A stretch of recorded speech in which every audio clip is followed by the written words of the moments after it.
Hey guys, tonight we begin with something more cheerful than plagues or pig farming. We're stepping into a medieval wedding with no tuxedos, diamond rings, or dance floor.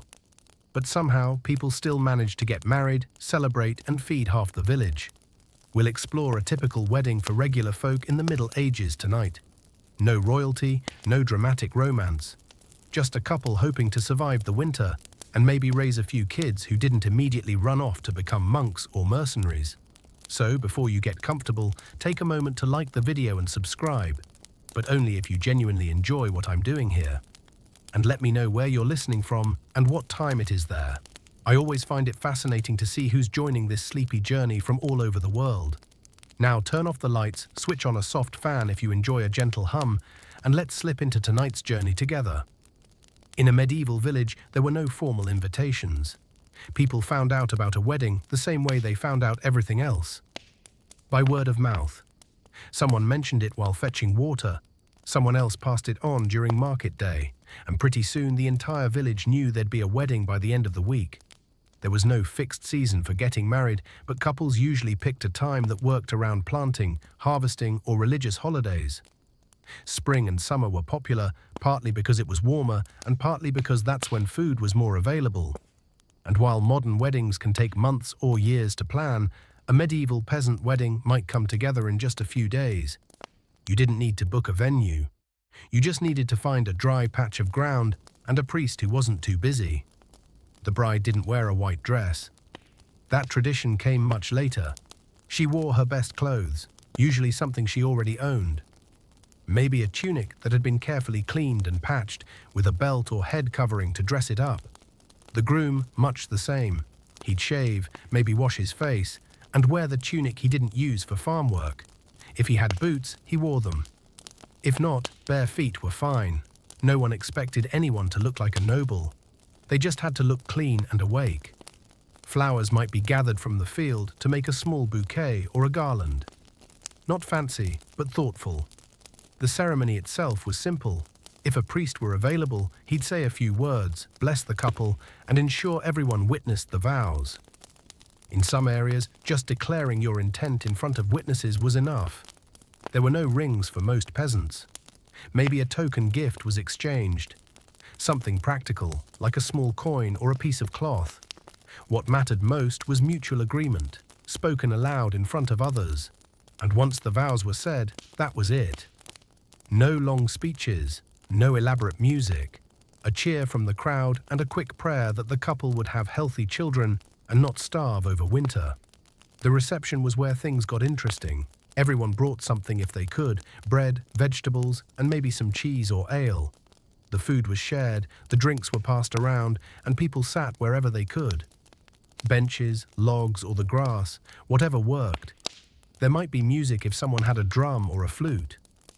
More often, it was just singing, clapping, and people stomping their feet in rhythm. Dancing wasn't choreographed, it was energetic, spontaneous, and usually involved some tripping. But no one minded.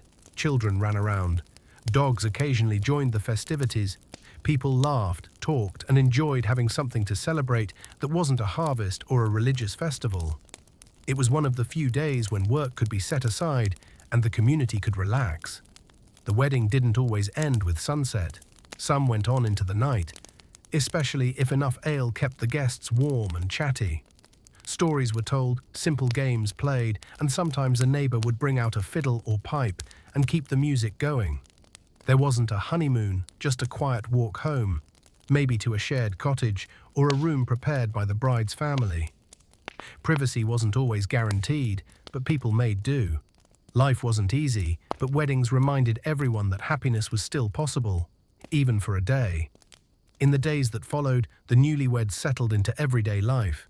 There were no name changes, no paperwork, and no thank you cards. They got back to work, planting, weaving, tending animals. But now they did it together. And for all the simplicity, there was meaning. Weddings weren't about display.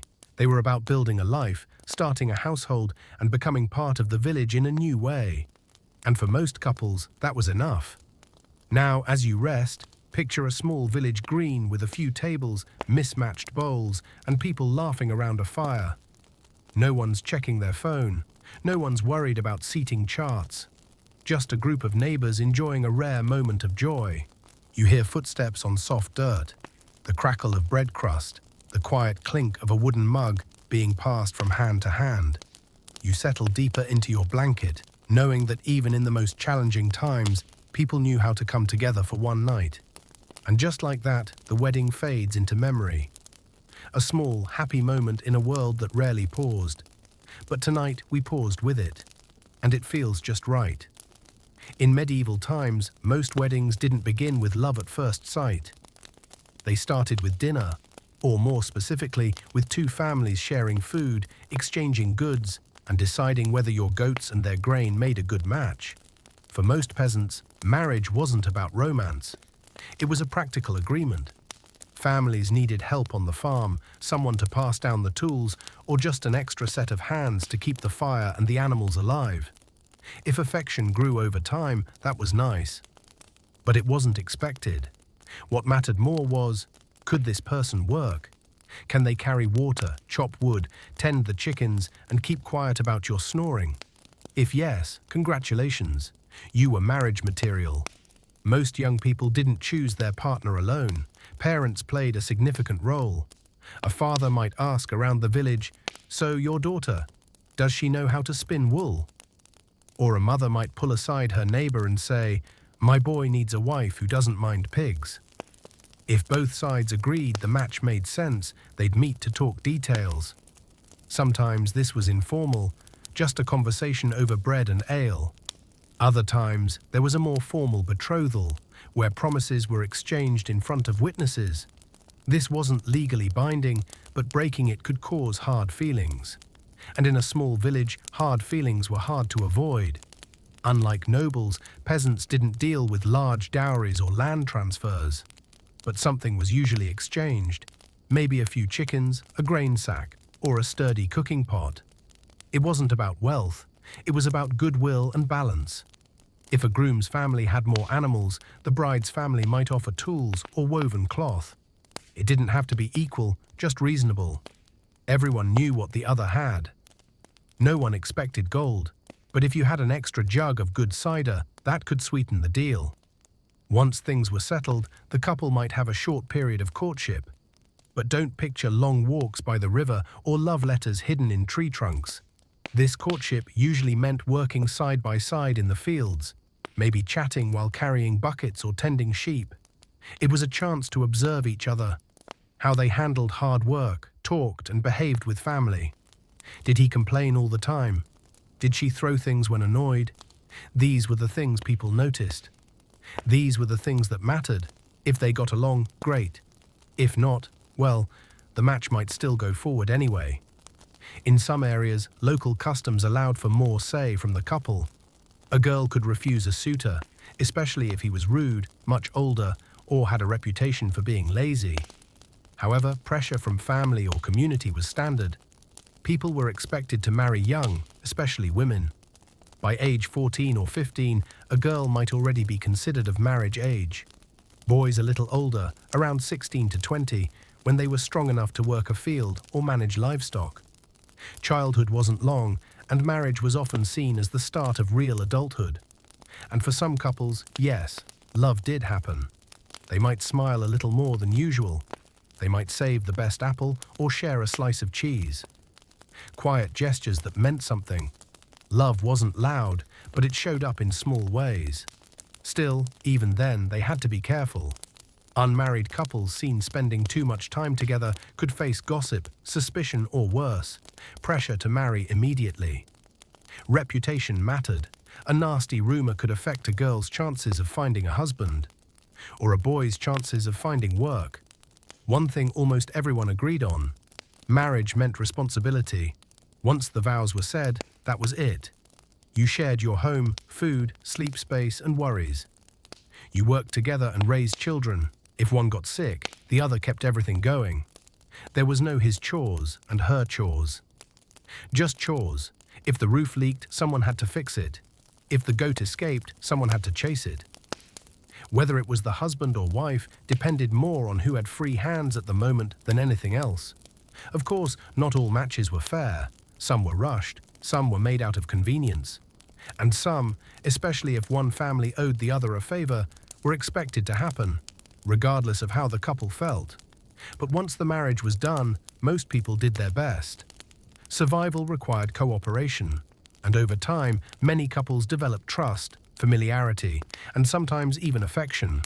Not always dramatic, not always poetic, but steady. You knew each other's habits.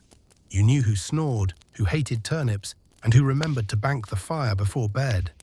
That kind of steady partnership could be a great comfort in a world of uncertainty. And so, marriage in the medieval village wasn't about fireworks or fairy tales. It was about finding someone to share the work, the stew, the bed, and the brutal winters. It was about making life a little more manageable. And sometimes, in the quiet rhythm of daily chores and evening meals, something like love found its way in anyway.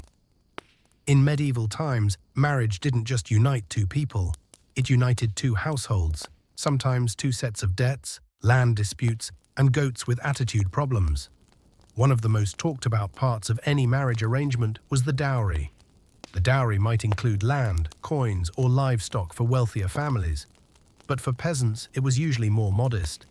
A sturdy blanket, a cooking pot, a few chickens, maybe a piglet if things were going well that year. No matter the size, the dowry mattered. It showed that the bride's family was serious, responsible, and not just trying to unload an extra mouth to feed.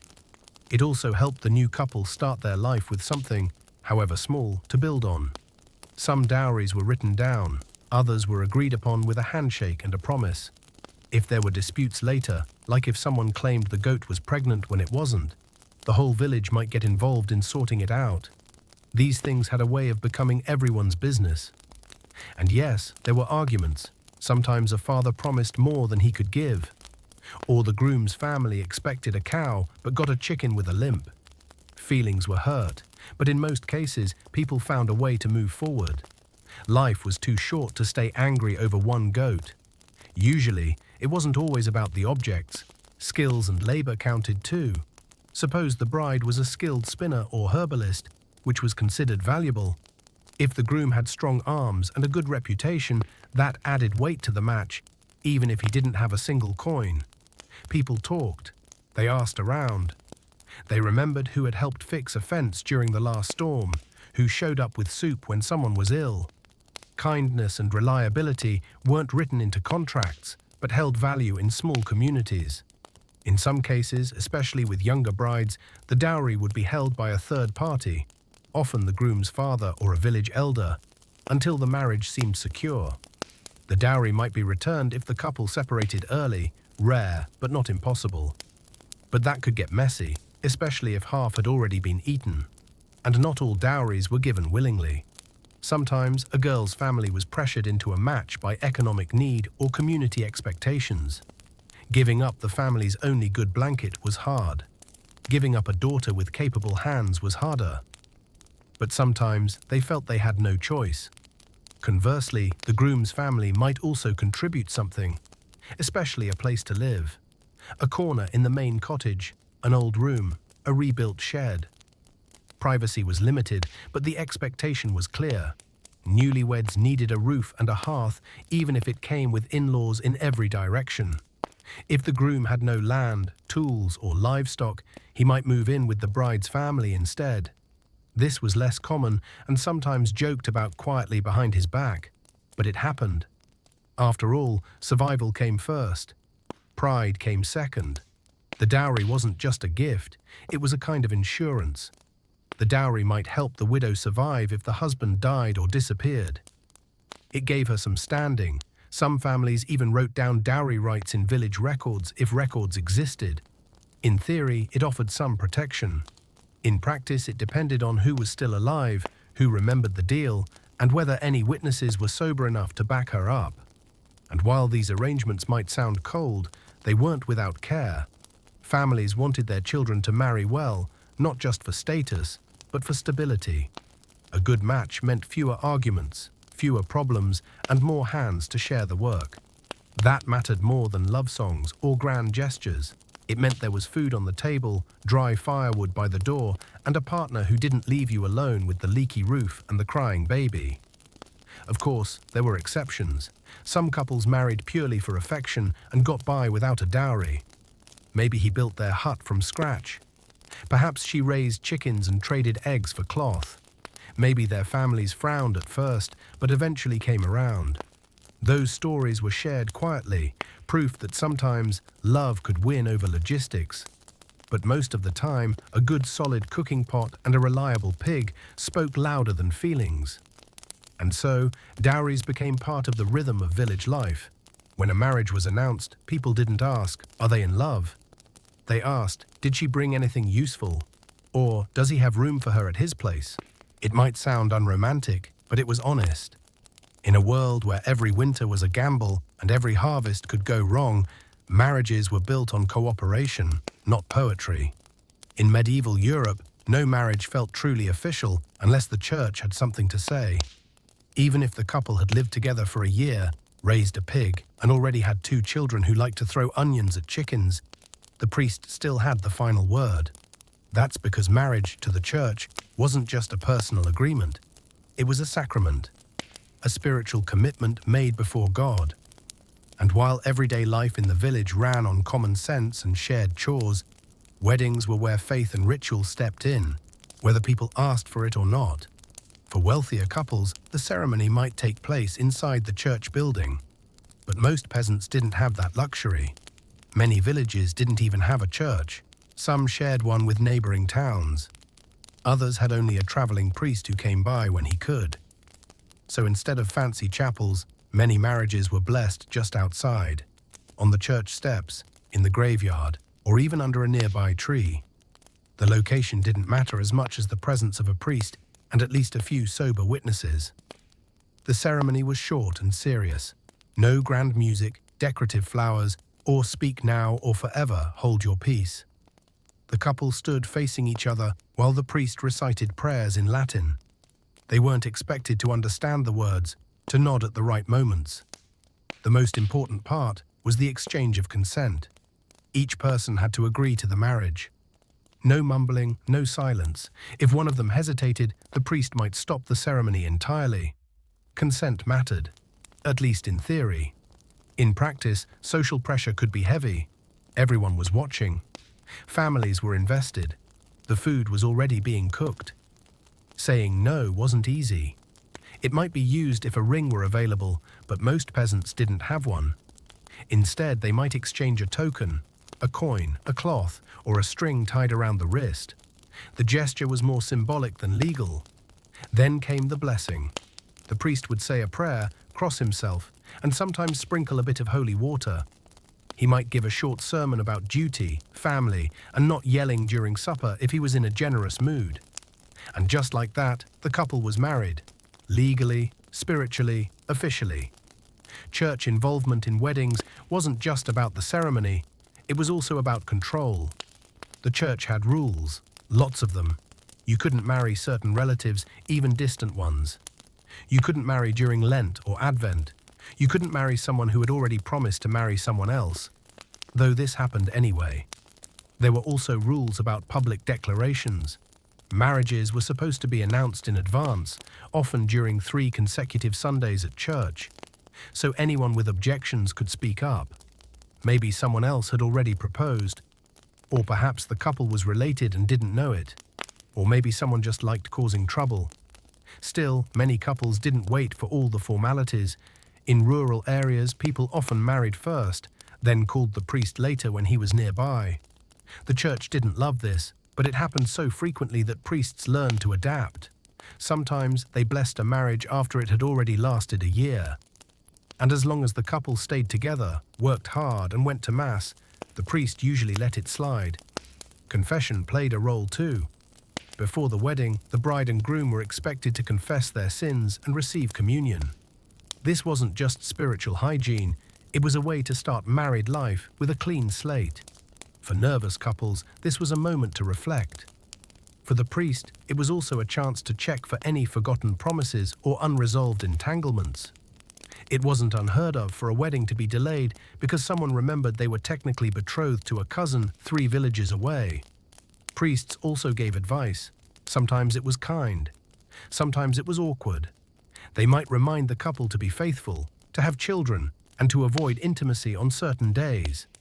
Sundays were off limits, so were feast days, fast days, and long lists of holy days that made married life surprisingly difficult to schedule. These teachings were often taken seriously, but among peasants, practicality usually won. They followed the rules when they could, and quietly ignored them when they couldn't. Of course, not all priests were the same. Some were gentle and understanding, others were stern and easily irritated. A few were barely sober, but most saw weddings as a part of their duty. They believed in helping couples start strong, even if the roof leaked and the bride's veil was just a borrowed handkerchief. After the ceremony, the priest might join the feast. He'd get a seat near the stew pot and a mug of ale. He might bless the food or the fact that it was hot. Then he'd quietly eat, smile politely, and try to leave before someone challenged him to dance. And so, the church stood at the doorway of every marriage, sometimes literally, sometimes symbolically. It watched over the vows, offered guidance, and reminded everyone that a wedding wasn't just about two people. It was also about faith, duty, and the quiet hope that something good could grow from a simple promise. Not all weddings in medieval times looked the same. Perhaps the most charming and chaotic of them all were the rural peasant weddings. No silk gowns, no gold rings, no servants running around with trays of grapes. The entire village showed up with whatever they had and celebrated it. A peasant wedding wasn't about appearance, it was about participation. You didn't need wealth or titles to get married. You required agreement, a witness or two, and preferably someone who could cook. The ceremony often took place outside, maybe under a tree, beside the well, just in front of the bride's house. People gathered on foot, bringing stools or just standing. Kids played in the background. Dogs wandered between people's legs, and someone's uncle always arrived late, carrying a small sack of turnips as a wedding gift. There weren't decorations, but people tried to make things feel special. Someone might pick wildflowers to hang over the door. Others might bring a clean cloth to lay over a table. If there was music, it came from a single flute, a drum made from a stretched hide, or sometimes just clapping and humming. It didn't matter. It was the thought that counted. Guests didn't sit in neat rows. They stood in loose circles, trying to find a spot that wasn't muddy. Someone would call for quiet, usually the loudest woman in the village, and the couple would step forward. No long speeches, just a few words, clear and strong. I take you, and I take you. With nods, sometimes smiles, and often a few chuckles if one stumbled over the words. If a priest were present, he'd offer a blessing. If not, the village elder might say something brief and vaguely religious. Then came a cheer, a clap on the back. And that was that. The couple was now husband and wife, but the real fun started after the vows, the feast. No hired caterers, no elaborate menus. Everyone just brought whatever they had. A loaf of bread, a few apples, a jug of ale. Some stew was kept warm in a pot wrapped in wool. The food was laid out on tables, if there were any, or just on cloths spread on the grass. There were no assigned seats. You sat where you could. If it rained, you moved indoors, squeezing into the largest house or barn. Chickens might be underfoot. The fire might smoke too much. But no one complained. It was a rare day off, a reason to laugh, a reason to eat something better than plain porridge. Dancing wasn't choreographed. It began when someone stood up and started moving their feet. Someone else clapped. A third person joined in. Before long, there was a circle of neighbors stomping and spinning while others cheered them on. Children joined too, usually making up their versions of the dance that involved more falling than rhythm. There were no fancy shoes, just bare feet or worn boots. No ribbons unless someone had saved a bit of cloth. And no one minded if the bride danced while holding a spoon or if the groom had hay in his hair. There were also games, simple, loud, and occasionally dangerous. Races through the field, contests to see who could lift a barrel the longest. A test of who could catch the greased pig, though that often ended with 3 people flat on the ground and the pig victorious. And of course, there was storytelling. The older men pulled out stories they'd told 100 times. The young ones tried to top them with clearly made-up tales. Laughter was constant. So was teasing. Someone always made fun of the groom's hair or the bride's cooking, but it was all in good spirit. Gifts weren't wrapped. No boxes with bows. Just practical items handed over with a nod. A spare wool blanket, a loaf of rye bread, a wooden ladle, a tin of salt, maybe a carved comb or a stitched apron. Things meant to be used, not admired. If someone had nothing to give, they gave time, helping to clean up, watching the younger kids, or mending a fence the next day. That counted too. At some point, someone would start singing an old wedding song. The words changed from village to village, but the melody stayed familiar. Soft, steady, and easy enough for everyone to join. People sang while eating, while cleaning, and sometimes while half asleep. The newlyweds didn't leave for a honeymoon. They stayed, sitting together, smiling quietly. Tired, maybe overwhelmed, but content. They'd be back tomorrow to chop wood, milk goats, and argue about firewood. But for tonight, they had just celebrated. The feast usually ended when the fire died down or the ale ran out, whichever came first. People drifted off slowly, thanking the hosts, patting the groom on the back, and reminding the bride to get some sleep. Children were carried home wrapped in shawls. The last bits of bread were tucked into pockets for breakfast, and when the village finally fell quiet, the stars above looked the same as always. But for the couple now lying under a shared roof, the world had shifted, just a little. 2 lives, now 1. 2 paths, now walking side by side. Not every wedding in the Middle Ages was humble or quiet. For noble families, marriage wasn't just personal. It was political.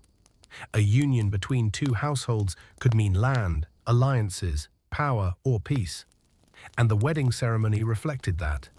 It wasn't just a celebration, it was a performance. Imagine the opposite of a peasant feast. No shared stew in a clay pot, no barefoot dancing on grass. Instead, picture stone halls draped with embroidered banners, tables overflowing with roasted meats, and guests dressed in their finest wool, silk, or whatever their rank could afford. Noble weddings were planned carefully, often months or years in advance. Matches were arranged not by the couple, but by parents, guardians, or even monarchs. A young lord might be promised to a lady before he could hold a sword. A noble girl could be engaged before she turned 12. The reasons were rarely romantic. A disputed border, marry into the neighboring family, a cousin with too much land, marry her off to a loyal knight, a dowry large enough to repair a crumbling castle. That's the bride we want. In these circles, love came later, if at all.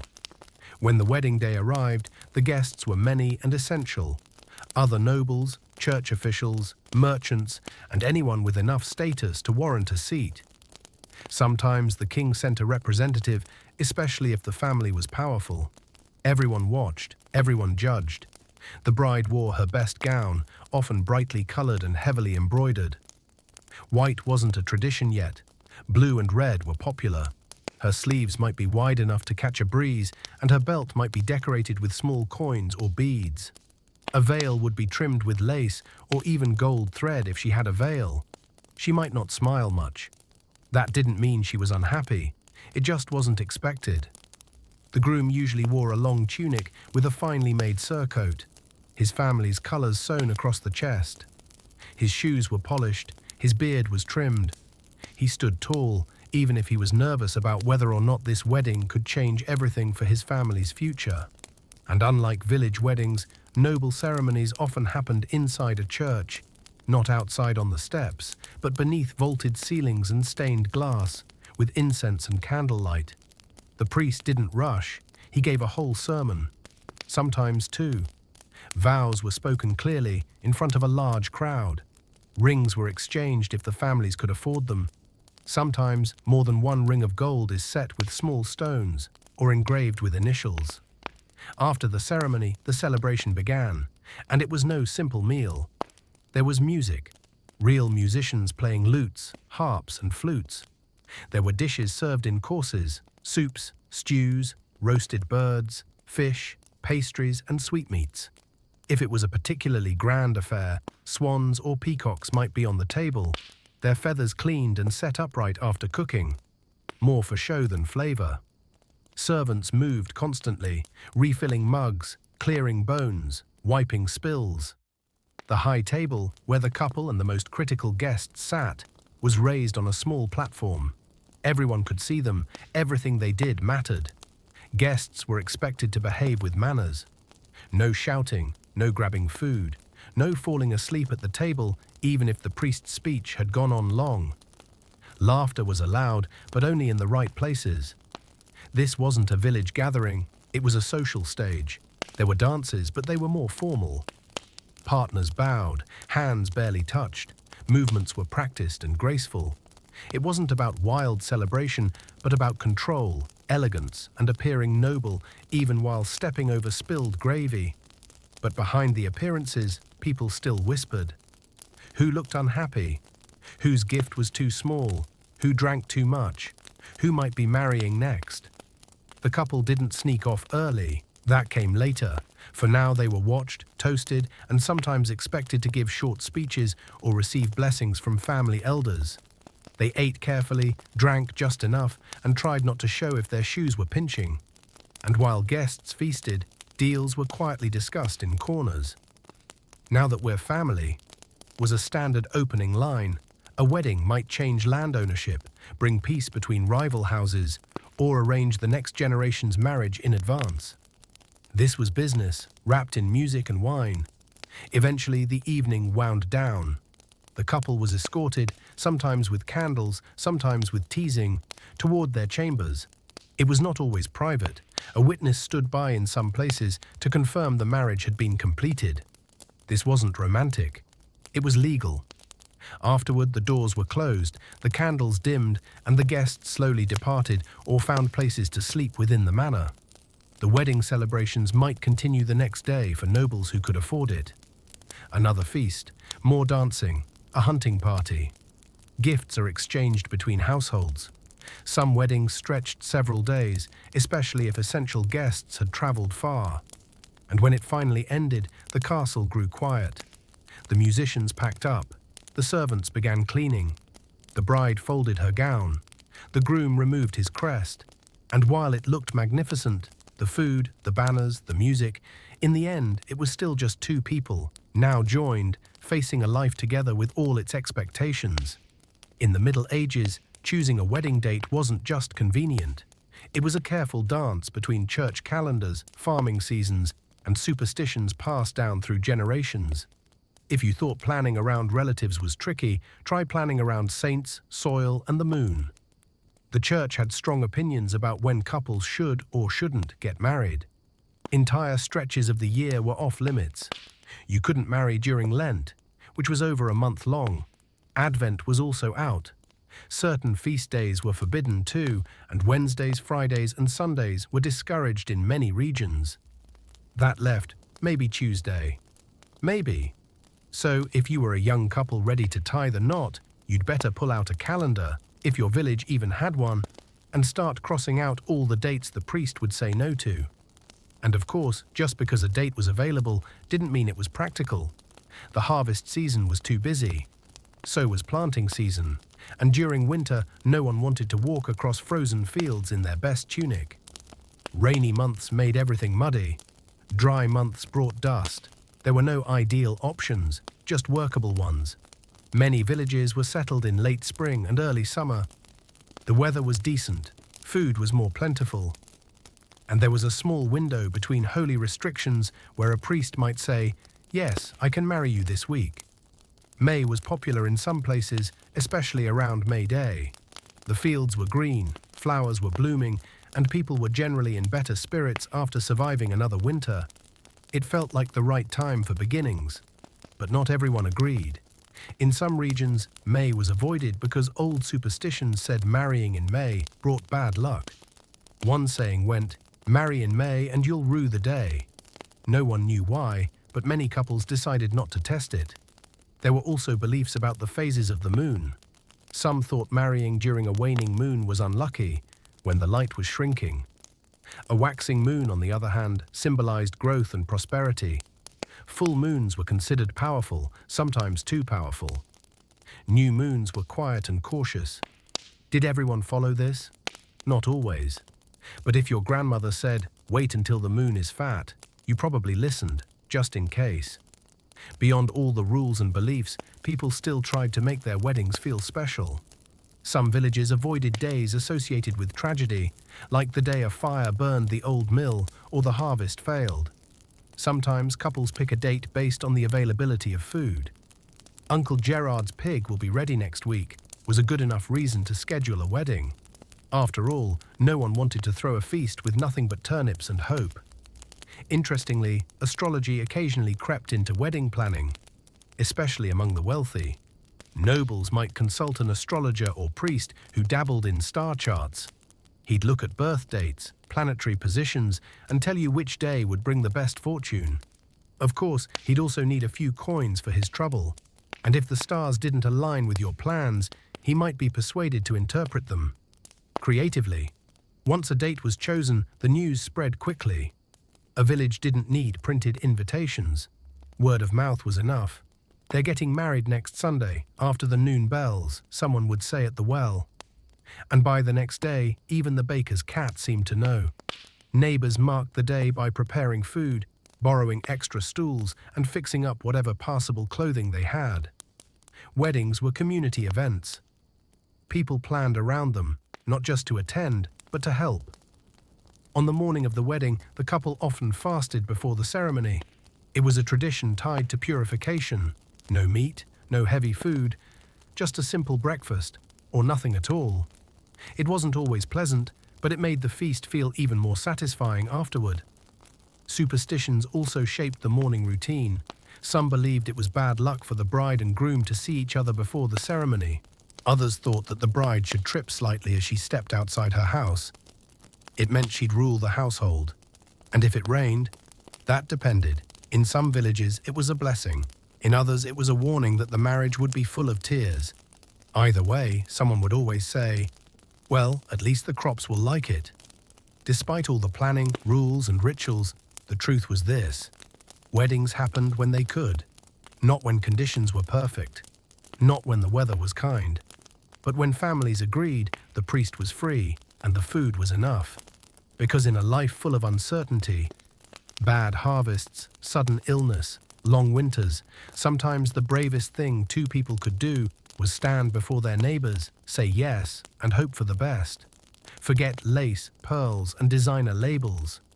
In the Middle Ages, a bride's wedding outfit wasn't about trends. It was about practicality, modesty, and whatever she could pull from the chest under the bed without holes in it.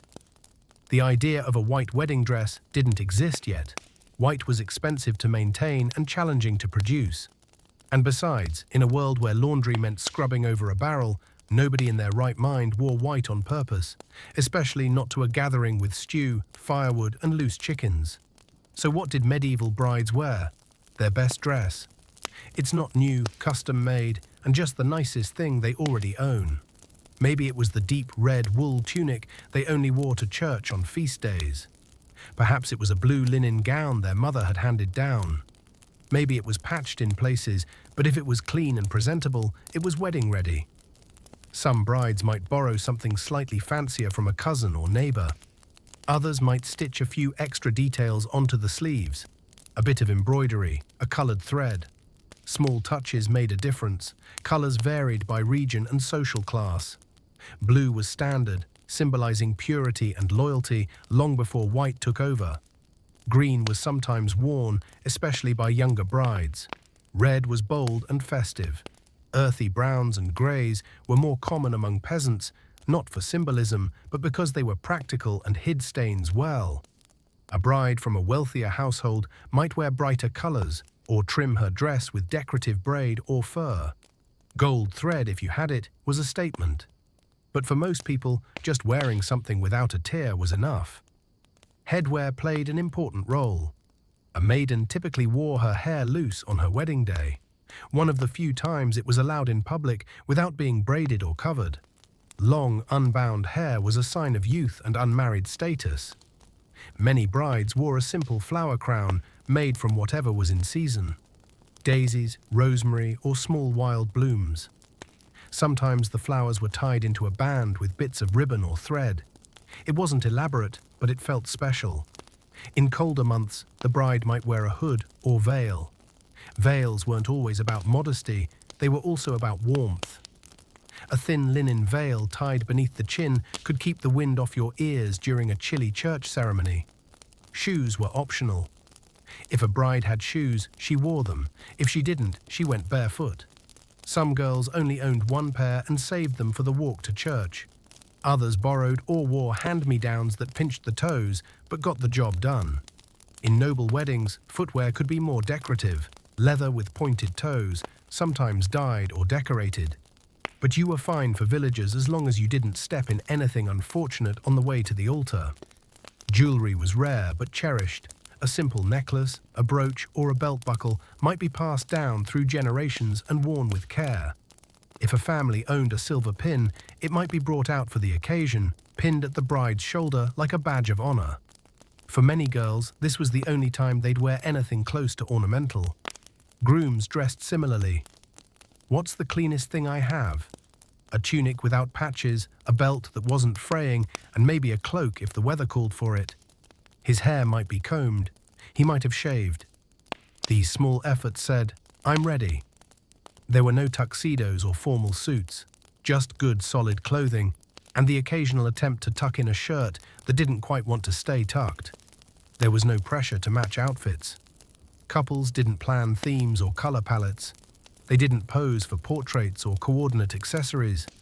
But they did try to look decent, especially with neighbors watching and a priest standing nearby. What mattered most was effort. People noticed if your clothes were clean, your boots were tied, and your hair was brushed. Not because they expected perfection, but because getting married was a big moment, and dressing your best was a sign of respect for the occasion. After the ceremony, the bride might change into something simpler, especially if there was dancing, cooking, or helping with the feast. Fancy sleeves and long hems had a habit of getting in the way near open flames. In some villages, the bride would be gifted an apron or headscarf as part of the transition into married life, practical items for her new role in the household. It wasn't glamorous, but it was meaningful. And so, while medieval weddings lacked silk veils and custom gowns, they didn't lack care. People wore what they had, made the most of it, and took pride in presenting themselves with dignity and warmth. Because in the end, it wasn't about what you wore down the aisle. It was about who was standing beside you and what kind of life you planned to build together, patches, bare feet and all. In modern times, a marriage between a 13-year-old girl and a 40-year-old man would raise eyebrows and alarm bells. But in medieval Europe, it might not even raise a whisper. Age gaps in marriage weren't unusual. They were often expected, especially when land, inheritance, or alliances were involved. Among peasants, marriage tended to happen earlier for girls, usually in their mid-teens. A girl might already be married, or at least betrothed by 14 or 15. For boys, it was often a little later. Not because they were waiting for love, but because they needed to be physically strong enough to run a household and work the fields. The church technically advised waiting until a girl was at least 12 and a boy 14 before marriage. But these were legal minimums, not recommendations. While many couples married young, actual cohabitation and children sometimes came later, after the couple had grown a bit or the family had enough resources to support them. But when it came to nobility, the rules bent even more. It wasn't uncommon for a nobleman in his 30s or 40s to marry a much younger girl, sometimes barely in her teens. These marriages had little to do with companionship. They were about securing titles, joining land, or producing an heir. A powerful man might remarry multiple times, especially if his previous wife died young or failed to bear children. These unions weren't considered scandalous. They were strategic. A noble father might be thrilled to marry off his daughter to a much older lord if it meant gaining favor, land, or peace. The girl's opinion often wasn't asked. She was expected to obey and adapt.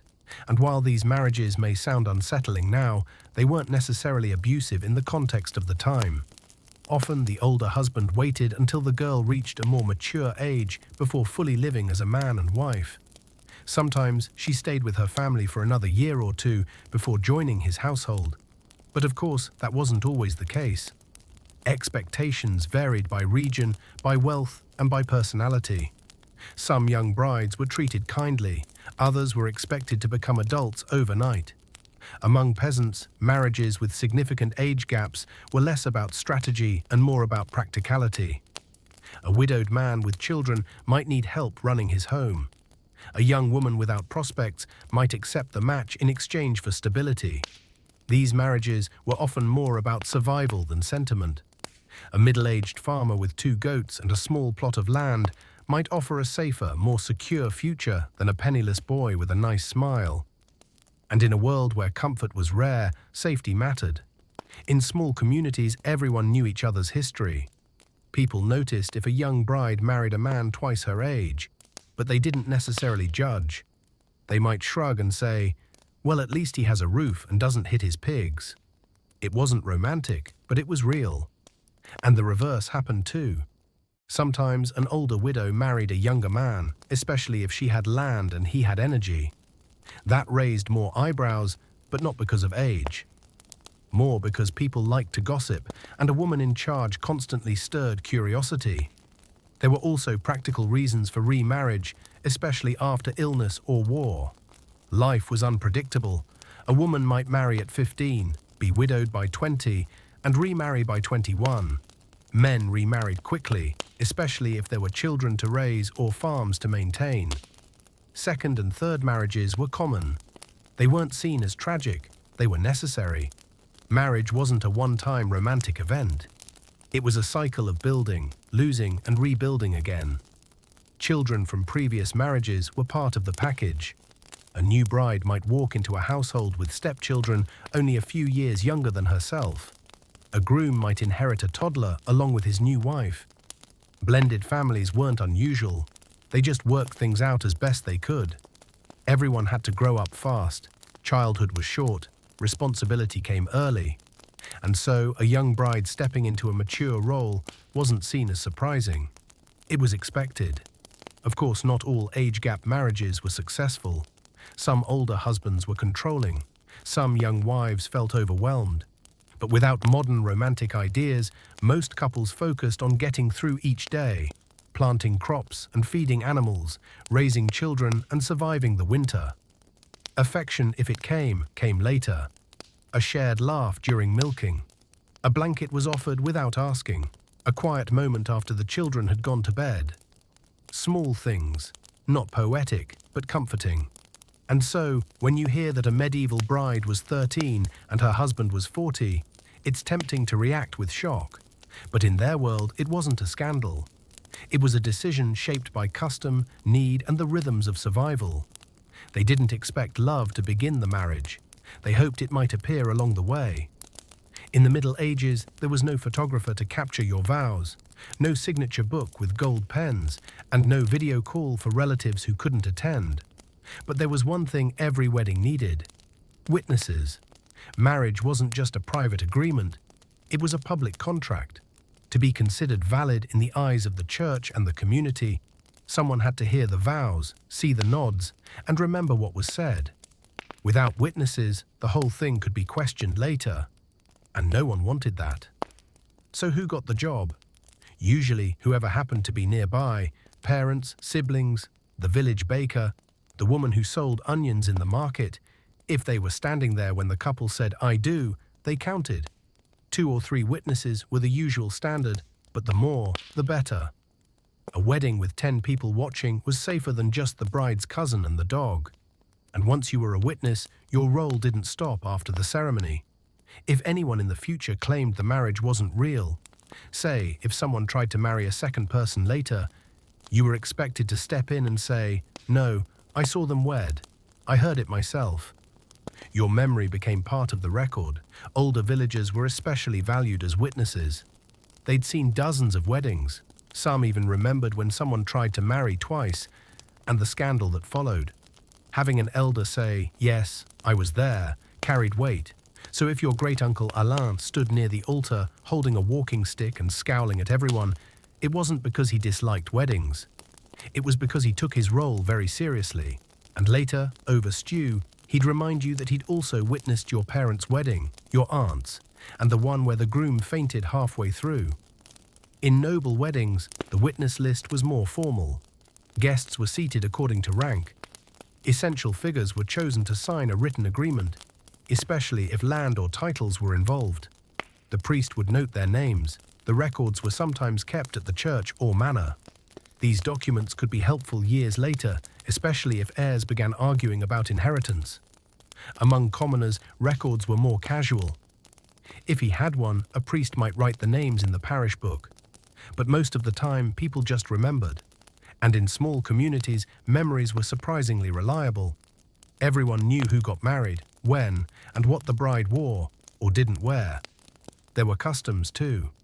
In some regions, the groom's best friend or brother stood beside him during the vows, not to hold a ring, but to make sure he didn't faint or forget his lines.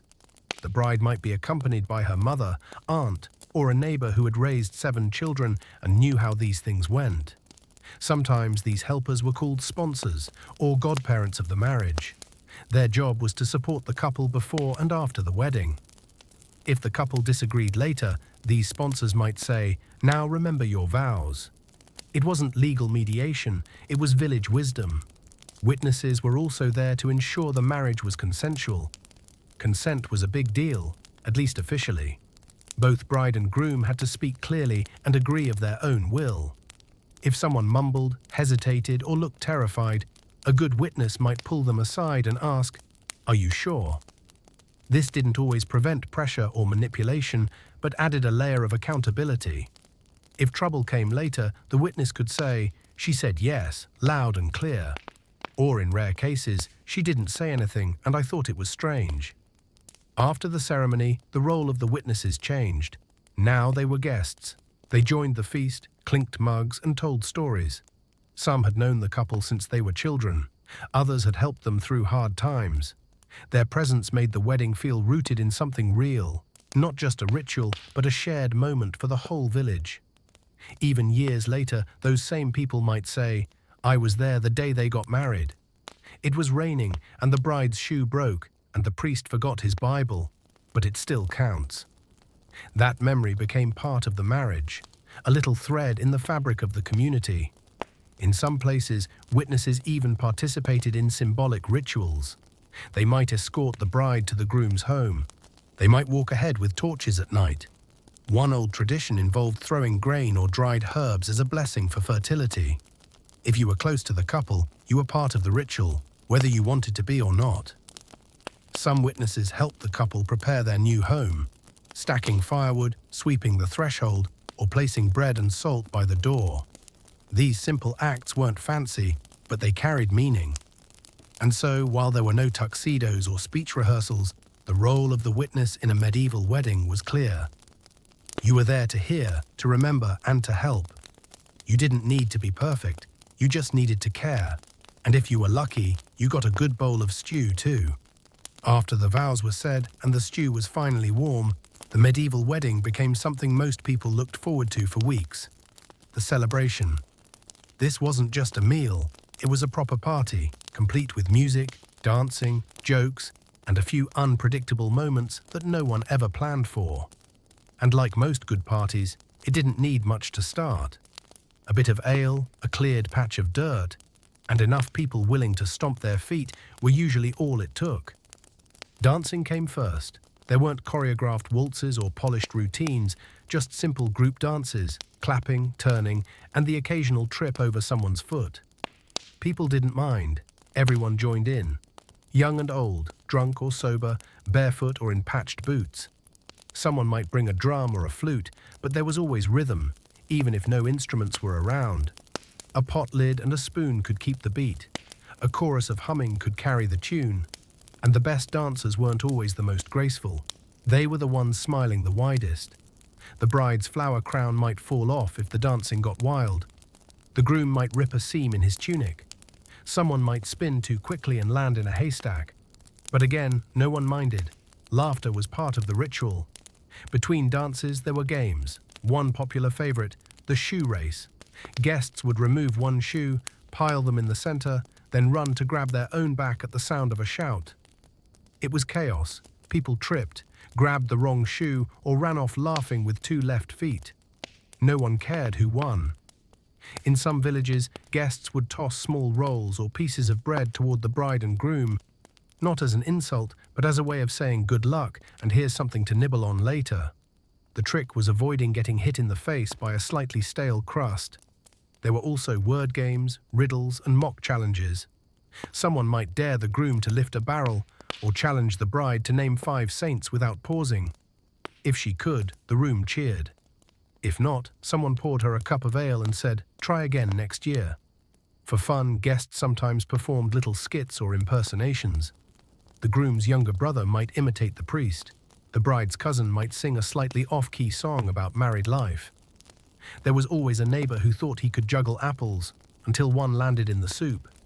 Even mild teasing was allowed as long as it didn't cross the line. "Don't burn the stew like your mother," someone might shout to the groom, and everyone laughed. It was familiar, light-hearted, and, most importantly, harmless. There were also quiet moments. Someone might tell the story of how the bride and groom met, or a memory from childhood. Sometimes a village elder offered advice, not the flowery kind, but the honest kind. Keep the firewood dry. Take turns watching the goats. Don't go to bed angry. Unless the bed is too small, then sleep in the barn. It wasn't poetic, but it was real. And often it was precisely what the couple needed to hear. Food played its role in the festivities. People brought what they had: pies filled with turnips, small wheels of cheese, roasted onions with herbs, and, if luck was on their side, meat, usually rabbit, chicken, or salted pork. There was always bread, sometimes hard as stone, occasionally warm and soft, depending on who baked it. And there was ale, homemade, strong, and poured generously. No one judged the quality. It was the quantity that mattered. Sharing was part of the ritual. A guest might break their loaf in half and pass it to a stranger. Someone might offer their last apple to a child. These gestures were quiet but meaningful. Children had their fun. They chased each other around the tables, tried to sneak extra berries, or tied bits of cloth to the dog's tail. If they got tired, someone's lap became a pillow. If they cried, someone always had a bit of bread to distract them. Animals wandered in and out too.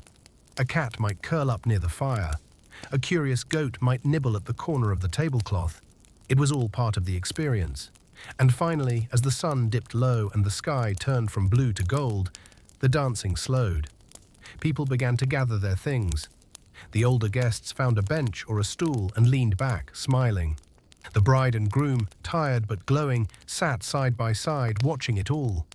There were no fireworks, no speeches with microphones, just full stomachs, warm hearts, and the knowledge that something had begun. Everyone had witnessed it. When it came time for the vows, medieval couples didn't read from printed cards or recite lines rehearsed in front of a mirror. They didn't say, for richer or poorer, in sickness and health, in poetic rhythm. Instead, the words were plain, practical, and spoken in a way everyone could understand, even those standing near the stew pot. Because at its core, a medieval marriage vow wasn't about sounding impressive. It was about being clear. In a typical village wedding, the couple might face each other and say something along the lines of, "I take you as my wedded wife," or "I take you as my husband to be true and faithful, as long as we both shall live." It didn't take long. But everyone nearby listened closely, because those few sentences meant something permanent. Once those words were said, with at least 2 people hearing them, the marriage was valid in the eyes of the church and the village. And in a world without paperwork, clear speaking mattered. The church encouraged formal wording. Priests might add Latin phrases like "ego te accipio in uxorem," "I take you as my wife," or remind the couple that this was a holy sacrament. But in many villages, especially where the priest only showed up once a season, people did their best with the words they knew. The critical thing was mutual consent. If both parties said yes, if both wanted to be married, and if someone could testify to hearing them say it, that was enough. No signatures, no rings required. Just an agreement, spoken clearly, witnessed honestly. Still, there were variations. In some regions, the couple would join hands during the vow. Not a gentle hand-holding gesture, but a firm clasp, like sealing a deal.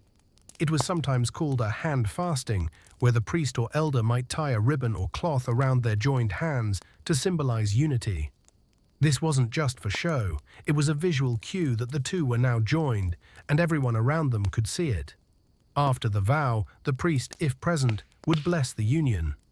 He might pray for healthy children, a long life, or peace in the household.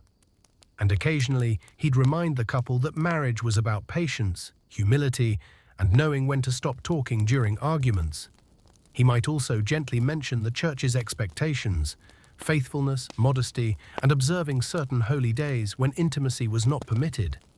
These instructions varied depending on the priest's mood and how long people were willing to stand. The vows, once said, weren't just for the ceremony, they were remembered. Neighbors might refer to them later. You promised to be faithful. You swore to be honest. You said, as long as we both shall live, remember? In a time when few people could write, memory was the record. And in a village where everyone knew everyone, those memories stuck. That said, not all vows were remembered the same way. Some couples had a sense of humor. They teased each other at the altar. One might whisper a joke, the other might forget a line. People laughed, but they also listened. Because behind the lightness was a very real promise. Others were nervous. A bride might speak softly, eyes down. A groom might clear his throat twice before saying anything. No one judged, everyone understood. It was a big moment, no matter how many times you'd practiced in your head. And though there was no legal requirement for a kiss, some couples sealed the vow with one. Others nodded, or hugged, or smiled and turned toward the feast without much fuss. Physical displays weren't expected, but if they happened, people smiled approvingly. What mattered most wasn't the form, it was the sincerity. In noble weddings, vows were sometimes longer, especially if land or dowries were involved. The bride and groom might recite lines prepared by the family. They might sign a contract before or after. But even then, the spoken agreement remained essential. The church insisted on hearing both people say yes with their voices. And if one person hesitated or said nothing, that could cause the entire ceremony to stop. A silent bride wasn't assumed to agree. She had to speak. Her yes was required. At least in theory. Of course, there were cases where pressure played a role. Families pushed, expectations loomed. But still, the moment of the vow remained powerful. Because once said, it wasn't easy to undo. Divorce was nearly impossible. Annulments were rare. So saying those words wasn't just tradition, it was commitment in the truest sense. Now, as you settle into the quiet rhythm of the evening, imagine two people standing before their neighbors. No spotlight, no music. Just steady breath and careful words. I take you. Not shouted, not whispered. Just spoken for all to hear. A promise made without paperwork or fanfare, but one meant to last. After the vows had been spoken and the blessings delivered, the wedding celebration turned toward what everyone had secretly been waiting for. The food. Medieval wedding feasts didn't come with printed menus or assigned seating. No one asked about allergies or special diets. But if the couple was lucky and the village had time to prepare, there'd be a long table or just a patch of cleared ground, covered with every bit of food people could gather, share, or carry in a basket. And whether it was modest or abundant, it was always appreciated. Peasant wedding feasts were built around sharing. Everyone brought something, not because it was required, but because it was expected in the way that all village things were, unspoken, understood, and cooperative. One neighbor brought bread, another cheese. Someone turned up with boiled cabbage wrapped in cloth, still warm. A family that raised chickens might contribute eggs. If someone had a pig ready for roasting, it became the meal's centerpiece and the cause of much admiration. There weren't many rules about what you could bring. The only rule was simple. Get what you can and bring it with a whole heart. Most of the dishes were made from ingredients that could be found locally and cheaply. Barley stew, turnip soup, flatbread, and roasted root vegetables were typical. If there was fruit, it had probably been dried and saved from the summer. If there were sweets, they were made with honey or dried figs, not sugar. too rare and too expensive for most villagers. One family might bring a simple onion pie. Another might bake a large flat loaf spiced with herbs. Everyone hoped someone would bring ale, and usually someone did. Drinks came in wooden mugs, clay cups, or whatever was clean and available. Ale was the standard, mild, homemade, and served at room temperature. It wasn't about getting drunk, it was about sharing warmth. One mug might pass through 5 hands before returning to its owner, and no one minded. For those who didn't drink, there was water from the well or weak herbal infusions, usually mint or chamomile. Children drank what they were given and made do with bites of bread when the stew was too hot. The feast didn't follow a strict schedule. Food arrived when it was ready. People ate when they were hungry. You didn't sit and wait politely for a course to be announced. You grabbed what was nearby, offered half to the person beside you, and kept talking. Plates were rare. Most people used wooden bowls or ate from shared platters. Bread was often used as a plate too, sturdy enough to hold stew and tasty enough to eat afterward. The focus wasn't on presentation, it was on togetherness. Seating was flexible. Suppose you found a bench, great. If not, a tree stump or a patch of grass would do. Children sat on laps, elders leaned on walking sticks. Someone always gave up their spot for the grandmother who'd baked the best rye loaf. And there was no hierarchy. The bride might sit beside her cousin. The groom might share a log with the blacksmith. For that one afternoon, status melted away. Everyone was just family. Of course, in noble weddings, the meal was something else entirely. Noble wedding feasts were showcased in great halls with long wooden tables and high ceilings. The more food, the better. Whole roasted animals, elaborate pies, and sweet pastries shaped like animals or flowers filled the tables. Servants moved constantly, keeping the courses coming. Guests sat in rank. Nobles at the high table, others arranged according to title. The bride and groom were center stage, expected to smile, sip politely, and take dainty bites while the rest of the room watched. Musicians played, jesters told jokes, dancers performed between courses. It was a performance almost as much as a meal. But even in these grand halls, people still looked forward to the roast duck or the honey cakes. Back in the village, things were simpler but no less joyful. When the food began to run out, someone brought out a pot of thick porridge or a second loaf wrapped in cloth. When the last mug seemed dry, someone produced a small jug from behind a tree. It wasn't magic, it was just people looking out for one another. And when everyone was packed, complete, not just polite full, they sat back, loosened their belts, and listened to the wind. The kind of silence that settles in after a good meal, when the only sounds are a creaking bench and someone humming softly by the fire. There were no toasts, no speeches. But someone might raise a mug and say, "May they never go hungry." Another might add, "May their roof hold in the rain." Simple blessings, spoken without ceremony, but remembered long after. And somewhere in the middle of it all, the bride and groom looked around. Tired, maybe a little overwhelmed, but also grateful. This was the part of the wedding that stayed with them, not the vows, not the flower crown, but the sight of everyone gathered, eating, laughing, and offering what they could. A feast not made of silver and gold, but of kindness. As your breath slows and your body rests, picture a long wooden table beneath an open sky. Loaves of bread, bowls of stew, and clay mugs passed from hand to hand. The crackle of fire, the hum of quiet conversation, the kind of fullness that isn't just in the belly, but in the heart. And sitting side by side, the couple who started it all.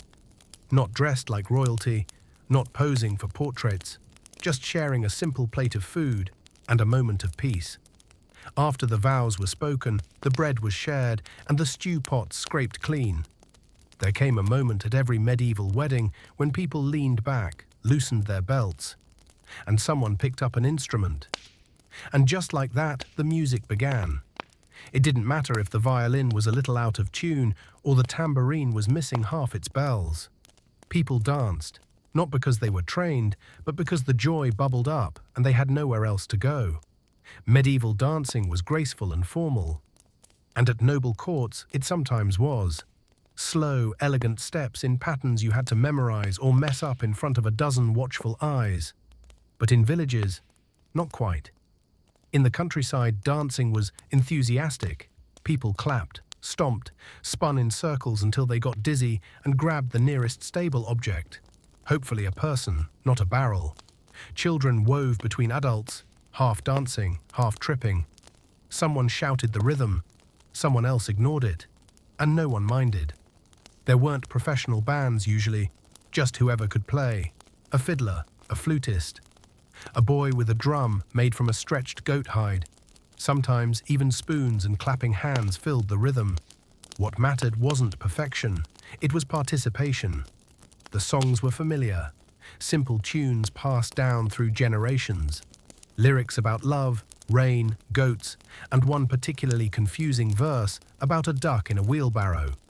People sang along even if they didn't know the words. Humming counted. The bride and groom were expected to dance first, not a polished waltz, just a symbolic few steps, hand in hand, sometimes laughing nervously, sometimes shy, often tired. But they danced, the crowd cheered, and then everyone joined in. There was no pressure to look good, only to look like you were trying. Older villagers didn't always dance, but they clapped along. One might tap their walking stick in time with the beat.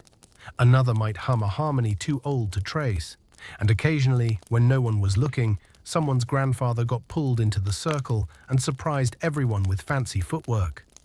"That's what he did to win me over," his wife might say, grinning into her mug of ale. At noble weddings, the music came from hired minstrels, lutes, harps, soft drums, and even a pipe organ if you were especially fancy. The dances were more structured, with rules, turns, and bows. But even nobles loosened up after a few cups of wine. You could spot the moment when a stiff-lipped baron laughed, or a young lady kicked off her shoes and spun too fast and collapsed into a chair, breathless and grinning. Even silk shoes can stomp. Some weddings had games, a race around the field, a tug of war, a contest to see who could lift a barrel the highest or sing the longest without forgetting the words. The prize was usually bread or a jug of ale, but the real reward was laughter. Children chased each other through haystacks. Teenagers whispered behind fences. Elders watched it all unfold, smiling at memories stirred by rhythm and motion. Sometimes people stayed until the stars came out. Lanterns flickered, the fire burned low, and the music softened into something gentler. Songs that told stories of old loves, lost places, hopes for the future. Couples swayed slowly, not quite dancing, just moving, together. No one checked the time. There were no clocks to worry about. The wedding lasted until people were too tired to laugh, too full to eat more, and too content to speak. Then, one by one, they drifted home, some humming. Some are holding hands. Some are already planning to use the leftover bread for breakfast. And when the village square was quiet again and only embers glowed, you could still feel the music in the ground, in the stomped grass, in the footprints left by bare feet and muddy boots.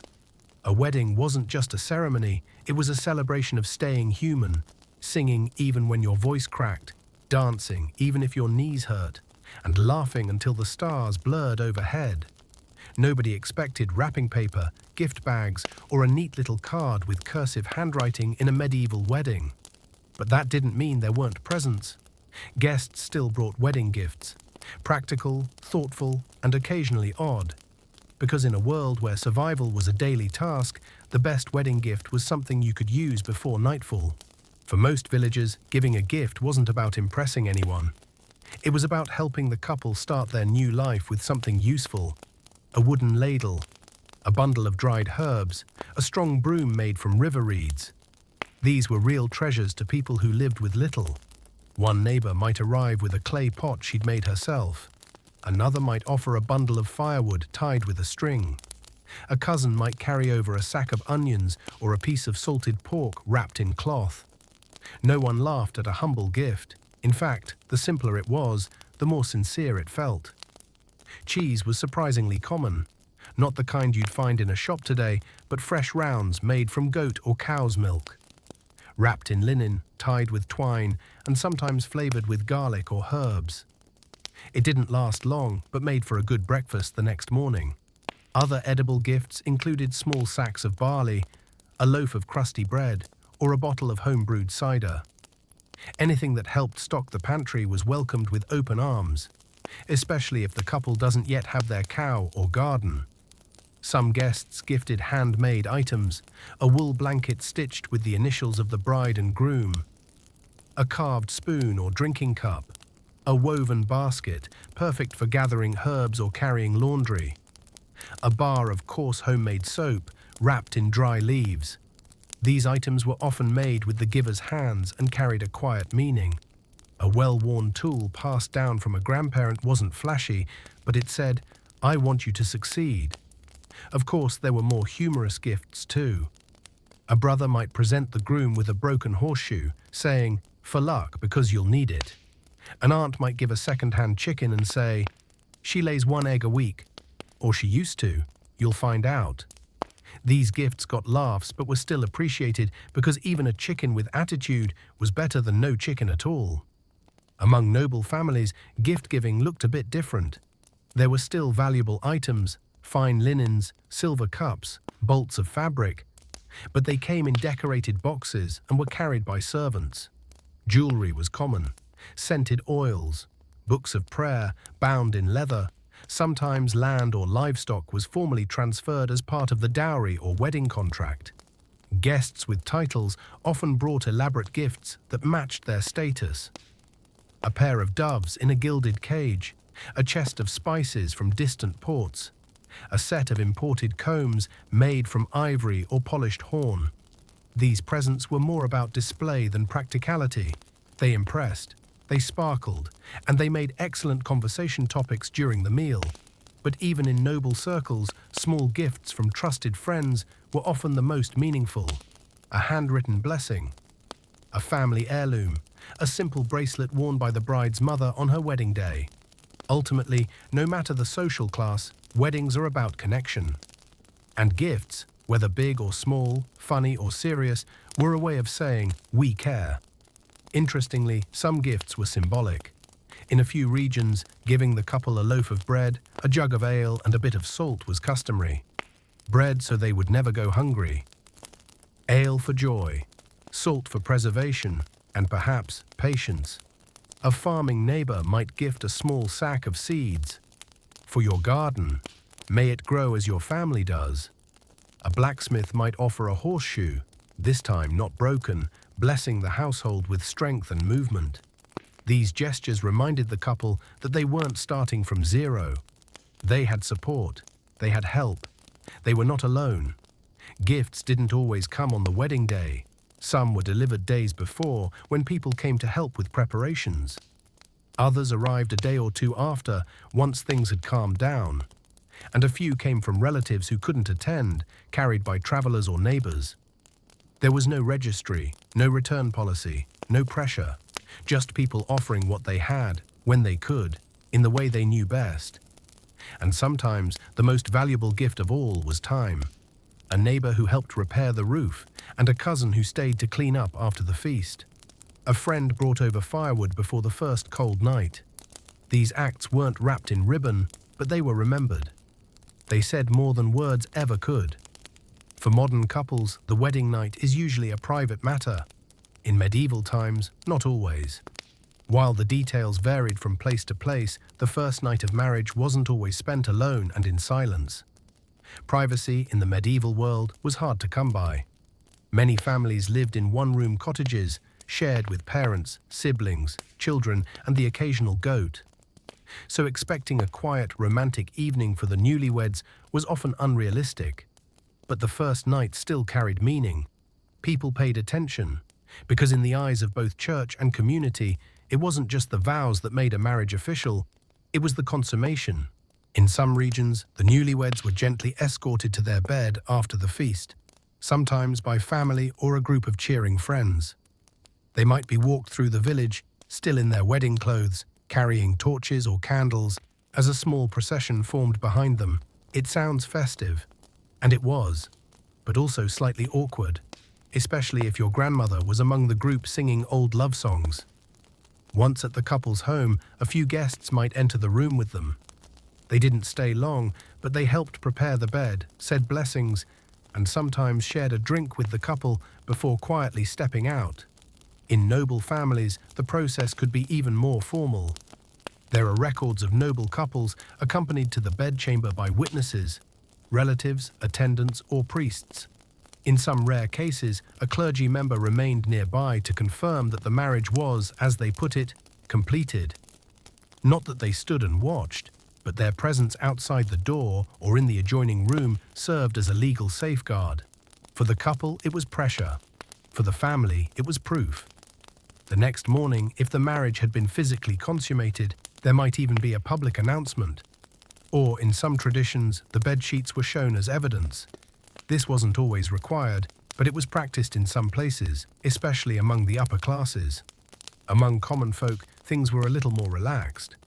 People still cared whether the couple had shared a bed, but they didn't need physical proof. A nod from the bride's mother, a knowing smile from the groom. That was usually enough. Of course, not all couples were eager to rush into things. Some were exhausted, some were nervous, and some had barely spoken before the wedding. It wasn't unusual for a new husband to sleep on the floor the first night, or for a bride to insist on waiting a few days. And while church doctrine expected intimacy, most villages knew better than to pry too deeply. Life was hard enough without people counting how many nights you stayed up talking versus sleeping. Still, jokes were common. Neighbors might tease the groom the morning after about how tired he looked. Someone might ask if the bride remembered to cook breakfast. A well-meaning uncle might wink too, obviously. But for all the humor, there was also understanding. This was a new chapter, a shift in roles. Two people are adjusting not just to each other, but to share a space, a blanket, and a future. For some couples, the first night was the first time they'd truly been alone. No parents, no siblings. Just quiet, finally. Maybe they sat beside the fire, shared leftover bread, or talked about the funny things people said at the feast. Perhaps they didn't speak at all. What mattered wasn't how romantic the night was. What mattered was that they had crossed a threshold. They had made a promise, shared a meal, and now shared a space. That was the beginning of something real.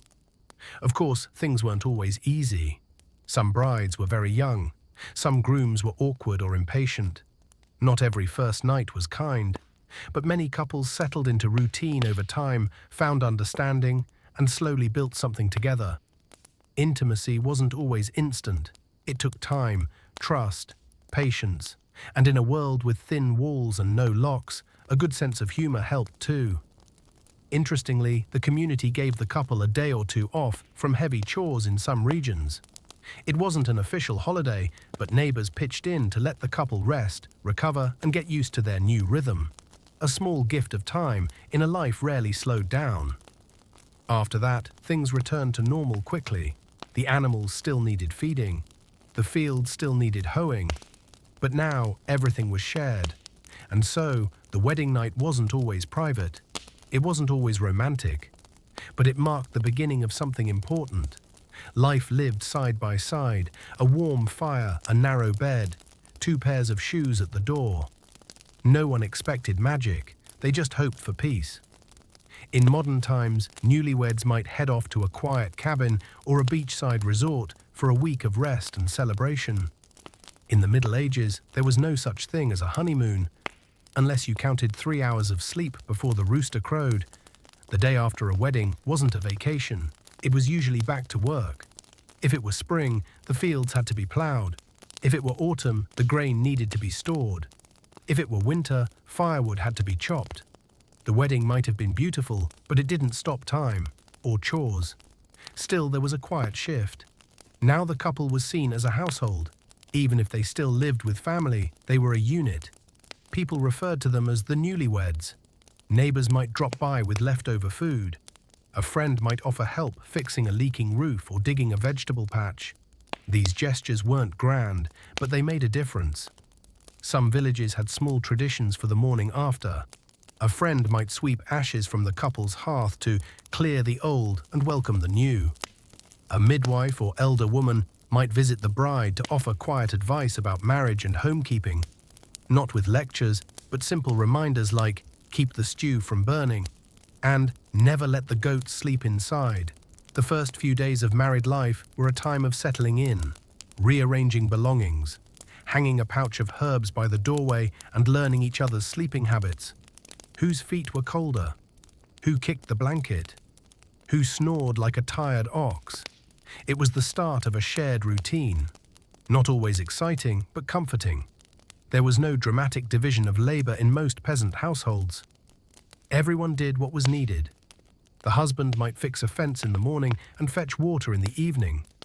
The wife might knead dough at dawn and tend goats at dusk. Flexibility was survival. Still, there were understood rhythms. Women handled more of the cooking, cleaning, and care for children.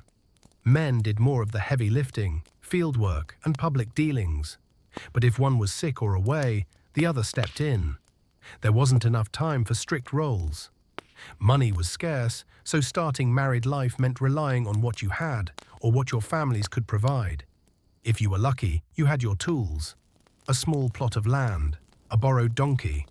If not, you worked on someone else's farm or learned a trade. Some newlyweds moved in with relatives, parents, siblings, or in-laws. Others squeezed into a one-room hut, often sharing it with animals. A corner for sleeping, a corner for storing dried herbs, a pot over the hearth, and if there was a door that closed properly, even better. Despite the tight quarters, the newness brought joy. Even if the mattress was thin and the roof leaked in 2 places, there was a sense of, this is ours.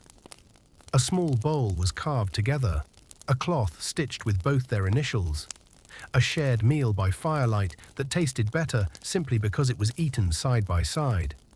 And while there was no official honeymoon, there were pauses, moments carved out of the busy days to just be.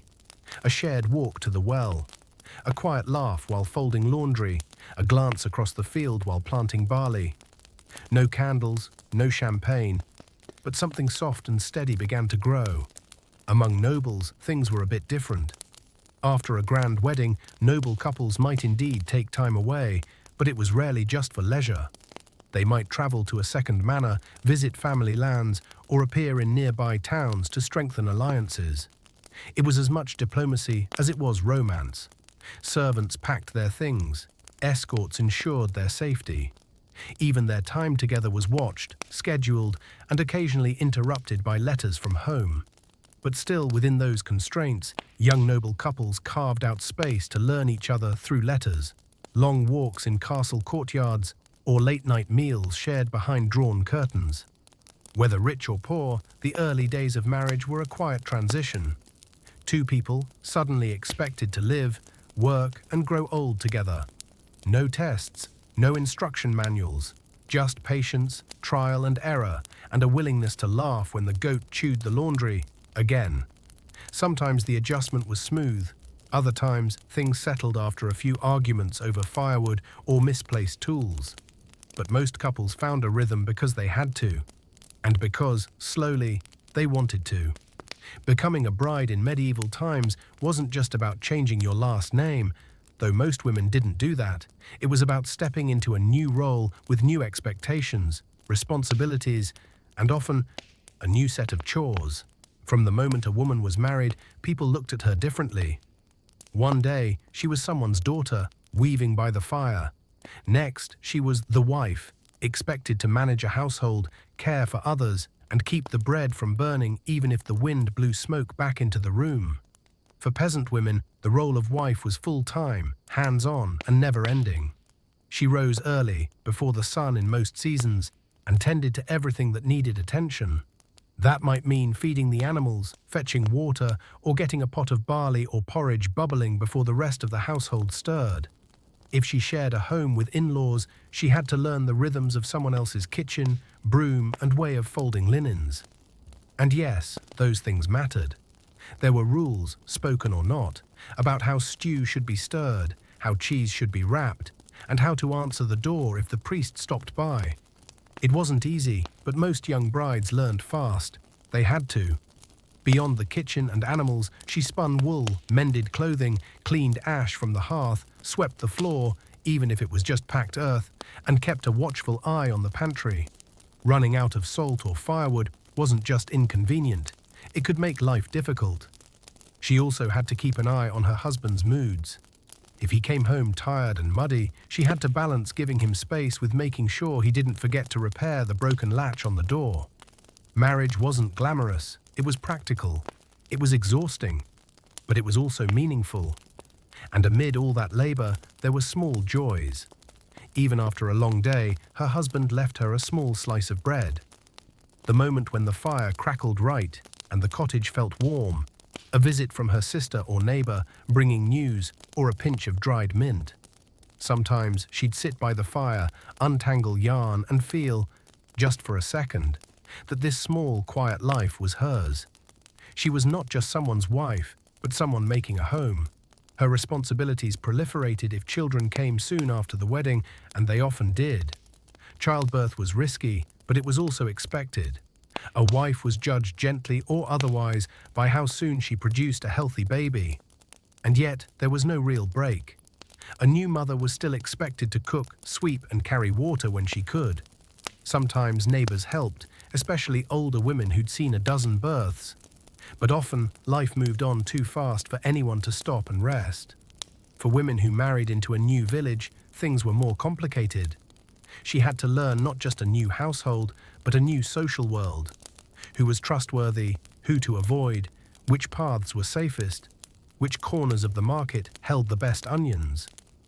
But most villages welcomed her in time if she was kind, hard-working, and remembered not to gossip too loudly. And slowly, over weeks and months, she'd build something of her own. A shelf with her herbs, a wooden spoon she carved herself, a fire that burned the way she liked it. Among noblewomen, the duties were different, but no less demanding. A lady might not fetch water herself, but she managed servants who did. She kept accounts, oversaw the kitchen, ordered supplies, and maintained order in the household. She was expected to host guests, respectfully represent her family, and produce heirs, preferably sons. And in some cases, she had to manage her husband's estate while he was off at war or summoned to court. That meant supervising harvests, dealing with tenants, and even settling disputes. The higher the status, the more pressure. A mistake in a peasant's kitchen meant burned stew. An error in a noble household could mean scandal, or worse. But whether in a manor or a thatched hut, becoming a wife was about more than tasks. It was about partnership, about learning to live beside someone, adjust to their habits, quirks, and snoring. It was about moments of quiet cooperation, passing the bucket without speaking and repairing the fence together before the rain, laughing just once when the goat ate the laundry again. It wasn't always romantic, but it was real. And so, for a medieval bride, marriage wasn't the end of the story. It was the start of the busiest, most demanding, and often most meaningful chapter of her life. She didn't expect perfection, just a warm hearth, a whole pot, and maybe, on a good day, a husband who remembered to knock the mud off his boots before coming in. In the Middle Ages, being a newlywed husband wasn't just about carrying the bride across the threshold, especially since most thresholds were uneven stone slabs, and the doorway was already crowded with firewood. No, becoming a husband was about stepping up. Whether you were a peasant, a merchant, or a low-ranking knight, the moment you said, "I take you," you became responsible, not only for yourself, but for a household, a future, and in many ways, your partner's well-being. For most men, this meant no change to their early mornings. The rooster still crowed, the sheep still wandered. The chores didn't pause for romance, but now every task felt different. You weren't just mending a fence, but repairing your family's fence. You weren't just chopping wood, you were keeping your wife warm. That shift in mindset, though small, meant a lot. A husband was expected to provide, protect, and pull his weight, not by declarations, but by doing the work, and doing it daily. In peasant villages, the husband's role was practical above all else. He tilled the soil, harvested crops, bartered for tools, and ensured the roof didn't fall in during the season's first storm, but he was also expected to treat his wife fairly. Not just because it was nice, but because the church said so, and the community quietly enforced it. A man who was cruel to his wife gained a bad reputation, and reputations in medieval villages stuck like mud to boots. Of course, not all husbands were kind, but most understood that cooperation led to survival. A wife who trusted you worked harder beside you. A household built on respect could weather more than just wind and rain. He was also expected to represent his family in public matters. That meant attending local gatherings, speaking with village leaders, and defending household decisions if they were questioned. If someone disputed your property line or claimed your goat wandered into their yard, it was the husband's job to sort it out, preferably without shouting. But shouting still happened. Money was tight for nearly everyone. A husband had to be creative. If he couldn't grow food, he might learn a trade: blacksmithing, coopering, or shoemaking. Some men traveled for seasonal work, leaving their wives to run the home in their absence. That required trust, and a sound communication system, usually delivered by neighbors, messengers, or just word of mouth. When he returned, he brought whatever he'd earned: a bag of oats, a knife, a handful of coins, enough to make the winter easier, and maybe a small surprise: a comb, a ribbon, a smile. Among nobles, husbands had different duties: land management, political alliances, and military service. A nobleman might not chop his firewood, but he was still expected to lead, manage, and occasionally ride off into battle. Even with higher status, many noble husbands still cared about the harmony of their household. A poorly kept manor reflected poorly on its lord. An unhappy marriage could lead to whispered scandals, broken alliances, or, at the very least, awkward dinners. Like a wise peasant, a nobleman understood the value of listening to his wife, even if she wasn't in charge on paper. Emotionally, husbands weren't expected to be overly expressive. Love wasn't loud in medieval times. You didn't declare your affection over dinner. But it showed in gestures. A husband mended his wife's bucket handle without being asked. He remembered her favorite herbs. He stood up for her when someone made a crude joke at the feast. These things mattered, even if no one said so out loud. Of course, not all marriages were smooth. Disagreements happened about money, chores, visiting relatives, or whose turn it was to fix the chicken coop door. But most couples learned to navigate the bumps, some through patience, some through shared laughter, and some just went for long walks in opposite directions until they cooled off. There was no instruction manual, just the understanding that a husband had to keep showing up, to work, to listen, to build a life together, one stubborn roof tile at a time. Sometimes a new husband might sit by the fire on quiet evenings and realize how much had changed, not dramatically, but in small ways. There was another pair of shoes by the door now, a second spoon in the bowl. A familiar voice was humming while folding clothes, and though the days were long and the winters cold, there was comfort in knowing you were no longer alone. In the Middle Ages, getting married was relatively simple. Two people exchanged vows in front of witnesses, and that was that. But undoing a marriage, that was another story. And spoiler alert, it rarely happened. In the way we think of it today, divorce wasn't an option for most people. The church didn't allow it. Marriage was a sacred bond, a holy sacrament. Once the vows were spoken and the union consummated, the bond was considered unbreakable, at least in the eyes of God. So if a couple realized they weren't a good match, they didn't get a divorce. They got creative. The church did allow annulments, but only under particular circumstances. An annulment didn't mean a marriage had failed. It meant legally it had never really existed in the first place. To get an annulment, you had to prove one of the following.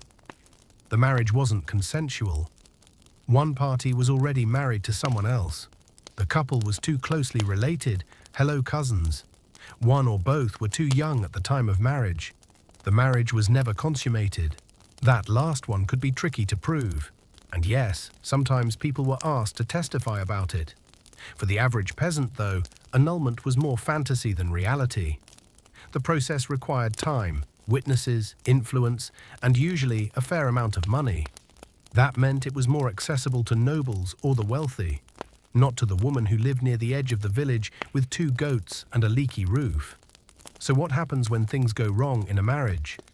Often, people endured.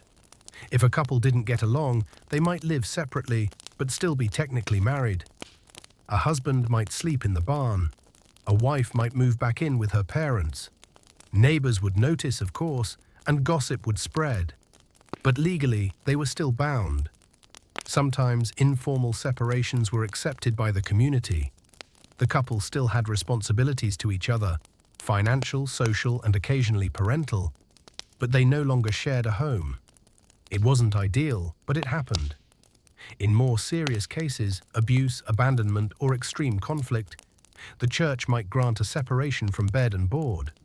This wasn't a complete annulment. Some of the strangest stories came from the nobility. A noblewoman who married her servant after her husband died mysteriously during a hunting trip. A duke who swore an oath of chastity but changed his mind at 45 and married a girl half his age.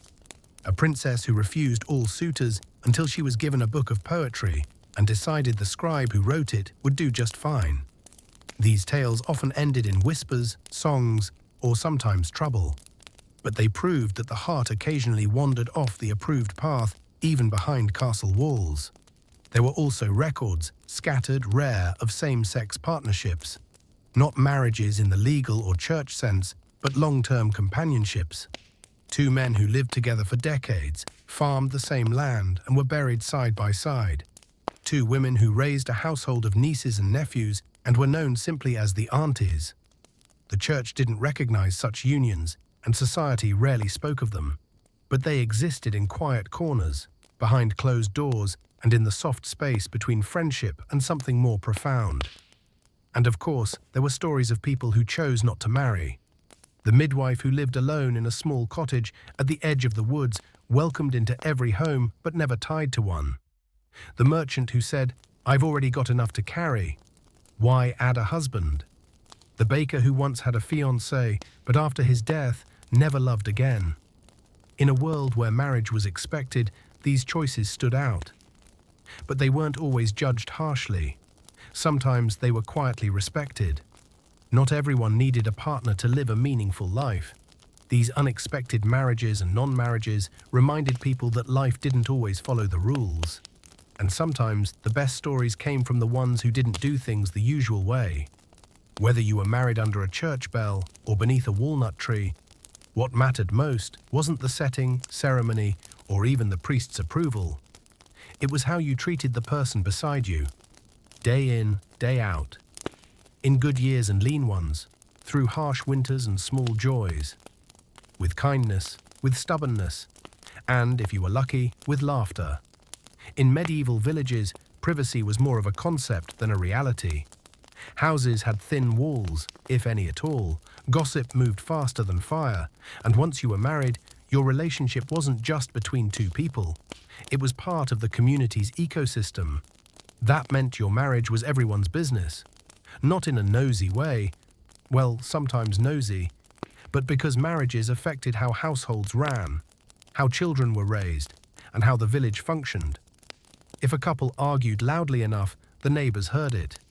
People noticed if someone stormed out and slammed a wooden door, which took effort because most doors creaked more than slammed. And if the goat came wandering into the lane alone, villagers quietly wondered who forgot to latch the pen and why. Disagreements were expected. No one thought marriage was a storybook. But repeated conflict? That raised eyebrows. A husband who shouted too much might get pulled aside by an elder.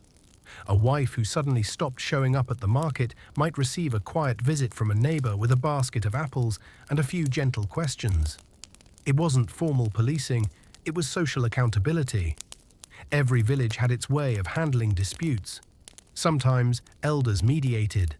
Sometimes a local priest offered advice, or at least a firm look. In certain regions, there were love courts, where community members gathered to hear complaints between spouses. These weren't legal courts, but more like guided conversations, with everyone watching. Imagine explaining to half your neighbors why you won't speak to your wife because she burned the bread 3 times this week. That alone made many husbands rethink their approach. Public shaming was rare, but it happened. A man who struck his wife might be shunned or made to sit outside the church as a form of penance. A woman who repeatedly insulted her husband in public might be called before the village council. It wasn't about punishment, it was about keeping the peace. And in tight-knit communities, peace mattered more than pride. On the flip side, good marriages were noticed too. People talked about the couple who always worked side by side in the field, the wife who shared extra soup with her neighbor, or the husband who always ensured the chickens were penned before dark so his wife wouldn't trip over them. Children watched these marriages. So did the unmarried.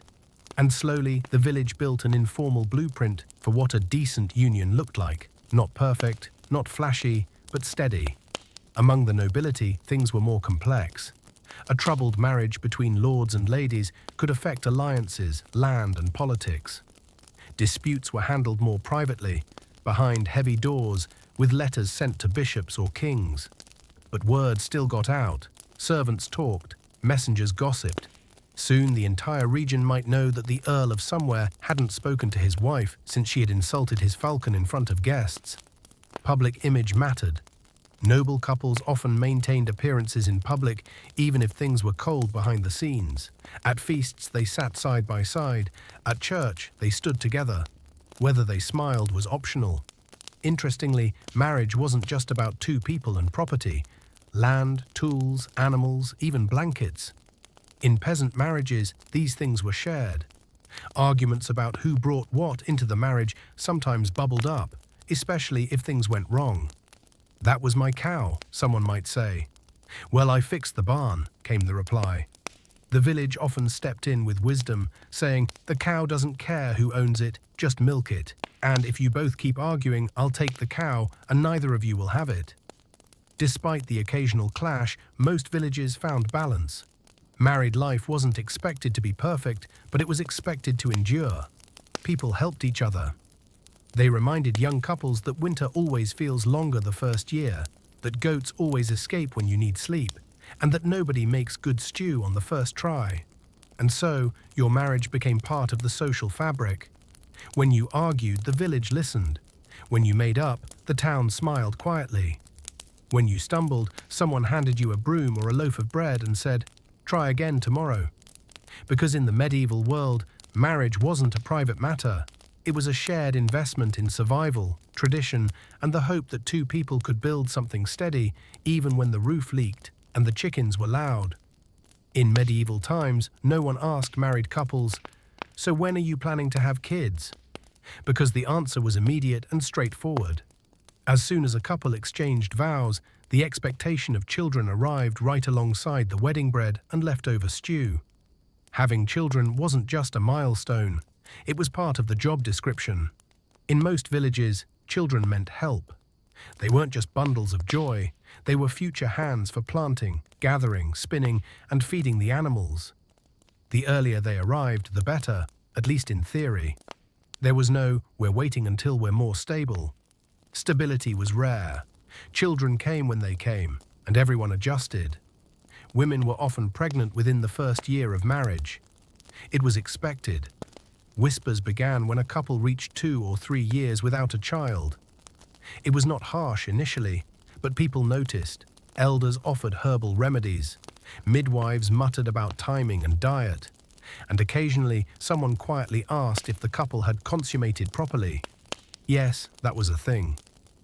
Fertility was deeply tied to how people saw marriage. A wife who bore children quickly was considered blessed.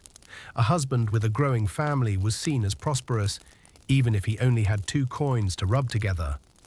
But childbirth wasn't easy or safe. There were no hospitals, no prenatal vitamins, and no guaranteed help.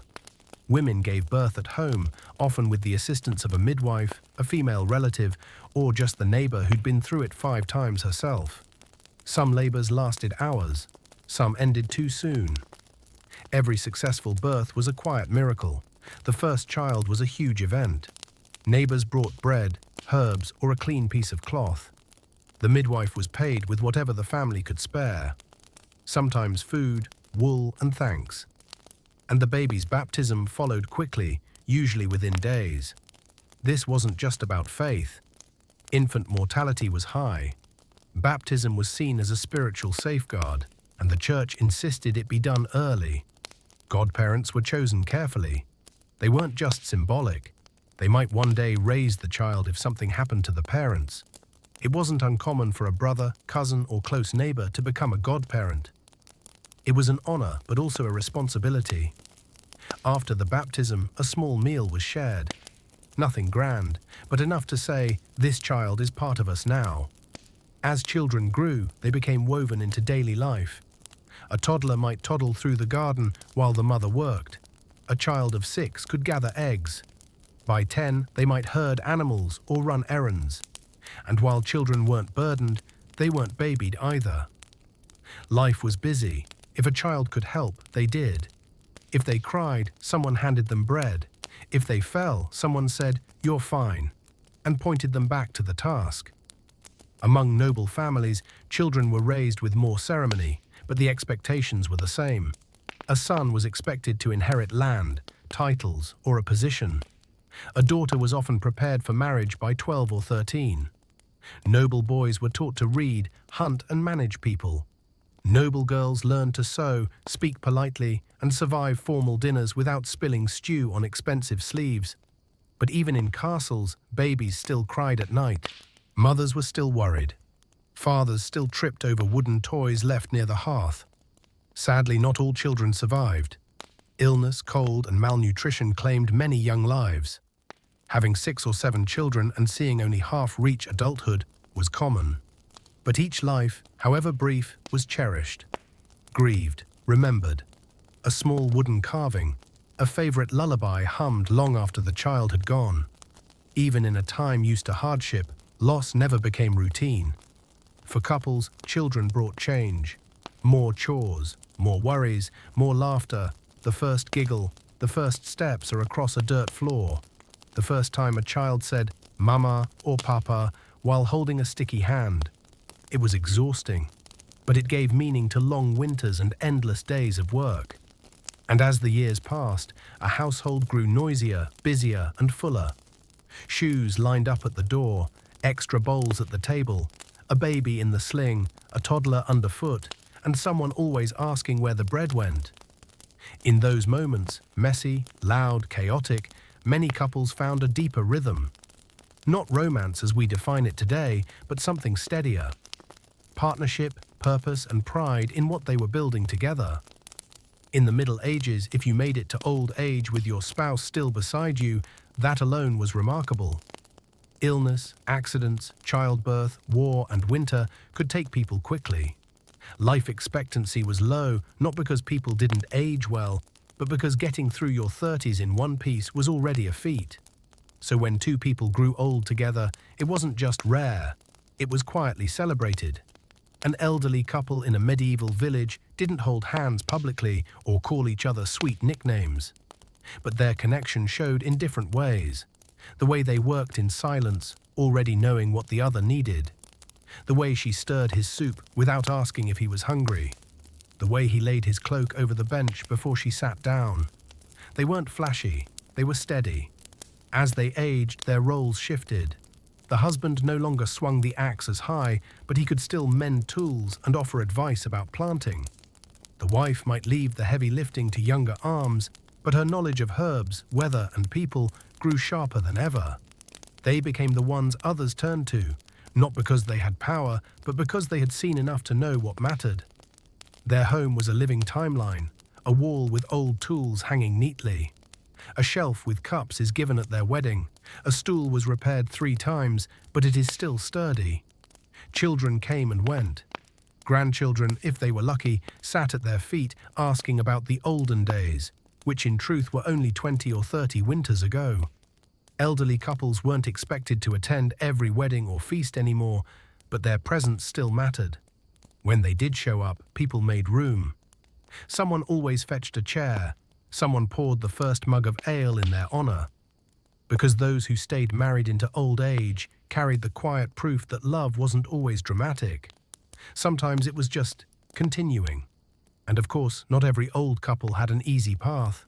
There were losses, fights, long winters when nothing grew and tempers frayed. But they stayed. Sometimes out of duty, sometimes out of habit. Often simply because they couldn't imagine life without the other. They might sit together in the evenings with no words exchanged for hours. Not in silence, but in comfort. The quiet you don't need to fill. Neighbors noticed. They saw how he cut her bread a little thinner because she didn't chew well anymore. The way she reminded him, gently, that his left boot always needed tightening. Sometimes they still laughed at things no one else understood. Children thought it was magic. Adults knew it was an effort.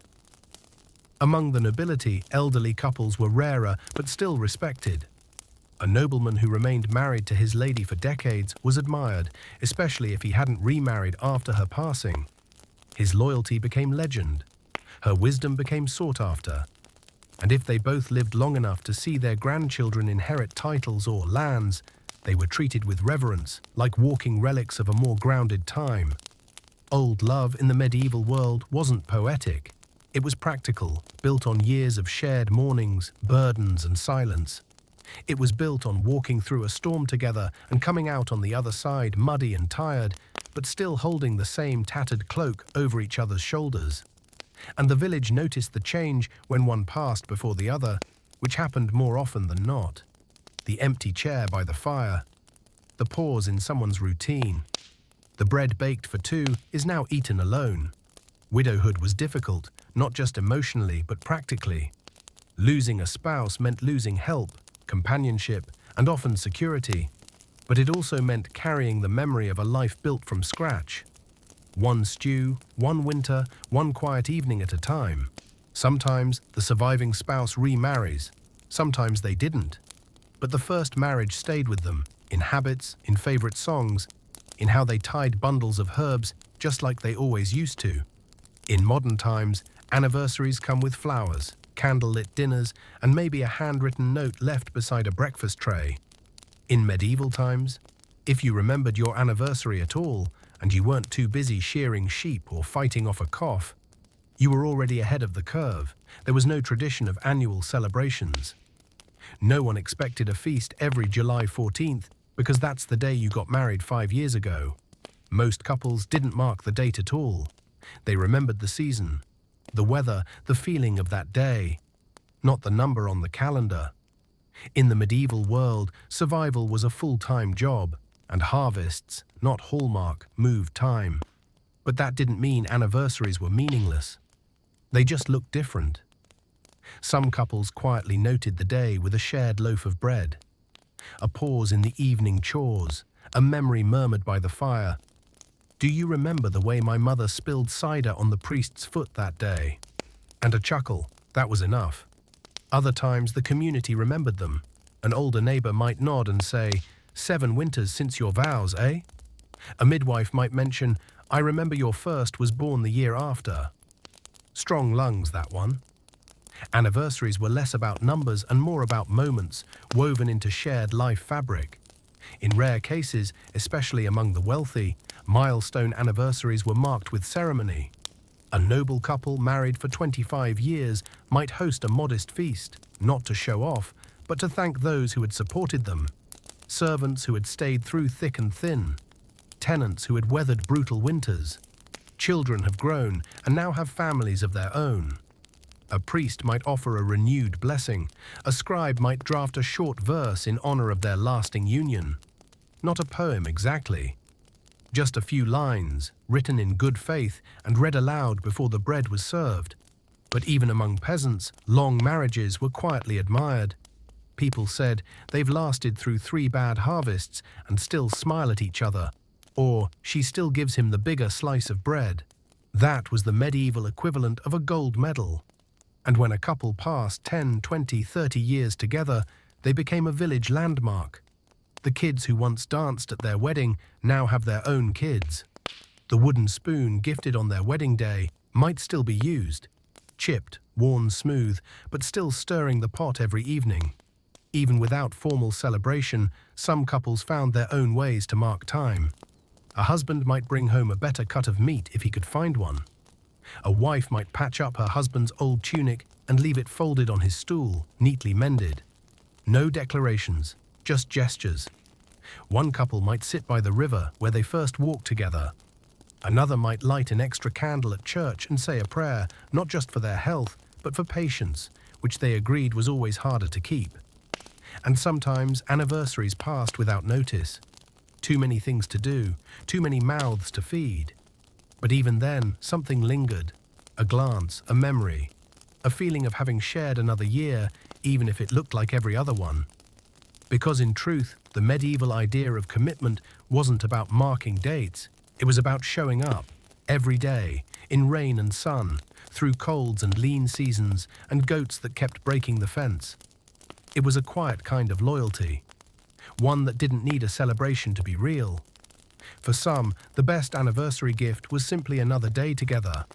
Another bowl of soup was shared. Another roof kept patched. Another moment where there was still space for kindness, despite the noise, work and weather. Sometimes, in a world that demands so much, love looks like passing the better half of your bread to someone else without being asked. When people today think about marriage, love usually comes first, then the house, the chores, and everything else. But in the medieval world, love wasn't always the foundation. Many marriages began without it. Arranged marriages were common, not just among nobles, but among peasants too. A father knew another family had a good patch of land. A mother heard that someone's son had strong hands and steady manners. Conversations were had. Hands were shaken, and just like that, a match was made. No roses, no long walks. Just logic. For the couple involved, this often meant getting married to someone they barely knew. Sometimes they'd spoken once or twice. Sometimes they hadn't. But the expectation was clear: build a life, work together, raise children, and make it last. Love grew slowly, like ivy on stone if it came at all. At first, these marriages could feel awkward. Two strangers share a bed, a pot, and a small space. He chewed too loudly. She folded his shirts the wrong way. Neither said much. They were polite, careful, waiting to see who the other person was. But over time, something shifted. Maybe she noticed how he always made sure the chickens were fed before sitting down to eat. Perhaps he realized she hummed the same tune every morning while sweeping the floor. Little things, quiet things, the kind that didn't spark poems but built trust. The fire wasn't always warm, but it didn't go out. There were also marriages that never quite warmed up. Two people who coexisted. They did their duties, raised children, paid taxes, and spoke only when necessary. Not unkindly, just distantly. Affection never bloomed, but neither did cruelty. These unions weren't failed, they just never deepened. And in some cases that was enough, because in a world where hunger and cold were more urgent than feelings, emotional fulfillment wasn't always the priority. Stability was. Then there were couples where love bloomed late, perhaps after the first child, or after a bad harvest when they held each other for comfort, or after a long illness when one nursed the other patiently without complaint. These moments chipped away at the distance between them. One day he brought her a handful of wildflowers. Not because it was her birthday, just because. She smiled, and something shifted. They might not call it love, but they started waiting for each other before meals. That said, enough. Among the nobility, marriages without love were the norm. A duchess might be betrothed at 12 to a man twice her age. To secure land, a young lord might marry a woman he'd never met. These unions were contracts, not courtships. Some remained cold forever. Others became surprisingly warm over time. And occasionally, people fell in love with someone else entirely, but stayed in the marriage because there was no way out. It was painful, but accepted. Despite these realities, people still dreamed of love. Songs were sung, stories were told of knights, maidens, and soulmates who found each other across battlefields or ballrooms. These tales didn't match reality, but gave people something to imagine. Sometimes a wife looked at her husband and wondered if love might still come. Sometimes it did. Sometimes a husband looked at his wife and realized, after 20 years and 5 children, that he didn't just admire her, he loved her. Quietly, steadily. And sometimes people made peace with what they had. They might not be in love, but they were kind to each other. They laughed when the goat escaped again. They shared chores. They remembered which herbs the other didn't like in their stew. And when one was sick, the other stayed up all night tending the fire. Was that love? Maybe. Maybe not, but it was enough to stay, because in medieval times, love wasn't always loud. It wasn't expected. It wasn't even always named. But when it showed up, late, soft, unannounced, it was treasured like a candle that kept burning even in the wind. Even in medieval times, when marriages were often practical arrangements and love wasn't always expected, jealousy existed. Human nature didn't wait for modern romance to evolve. It crept into doorways, peeked across market stalls, and stirred trouble behind church pews. Yes, jealousy was alive and well without dating apps or dramatic love triangles. Among peasants, most marriages were based on survival, not passion. But that didn't stop people from noticing when a husband lingered too long, chatting with the widow who baked good bread. Or when a wife smiled too brightly at the new shepherd who played the flute on Sundays. Was it always something serious? Did it get people talking? Absolutely. Villages were small. Nothing stayed secret for long. If someone strayed, it wasn't just a private matter, but the whole community's entertainment. I saw her walking near the stream with that tanner again, someone might whisper. Well, maybe she just likes leather, came the reply, followed by raised eyebrows and knowing nods. It didn't take much for suspicion to grow. The church, of course, had strong opinions. Adultery was considered a grave sin. It was preached against from the pulpit and punished severely when proven. A man caught with another man's wife might face fines, flogging, or public penance. A woman could be shamed, cast out, or worse, especially if she became pregnant. But despite the rules, it still happened. Some affairs were brief and clumsy. A stolen kiss behind the stable, a few late nights pretending to check on the animals. Others lasted years, carefully hidden but never quite invisible. People had reasons: loneliness, curiosity, kindness that turned into something more. But no excuse ever softened the fallout if it was discovered. Because in a world where survival depended on reputation and trust, betrayal cut deep. Jealousy didn't always mean infidelity had occurred.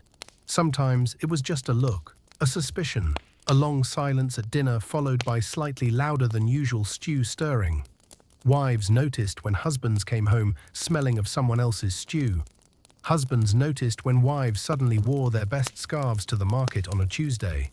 Confrontations were often quiet but sharp.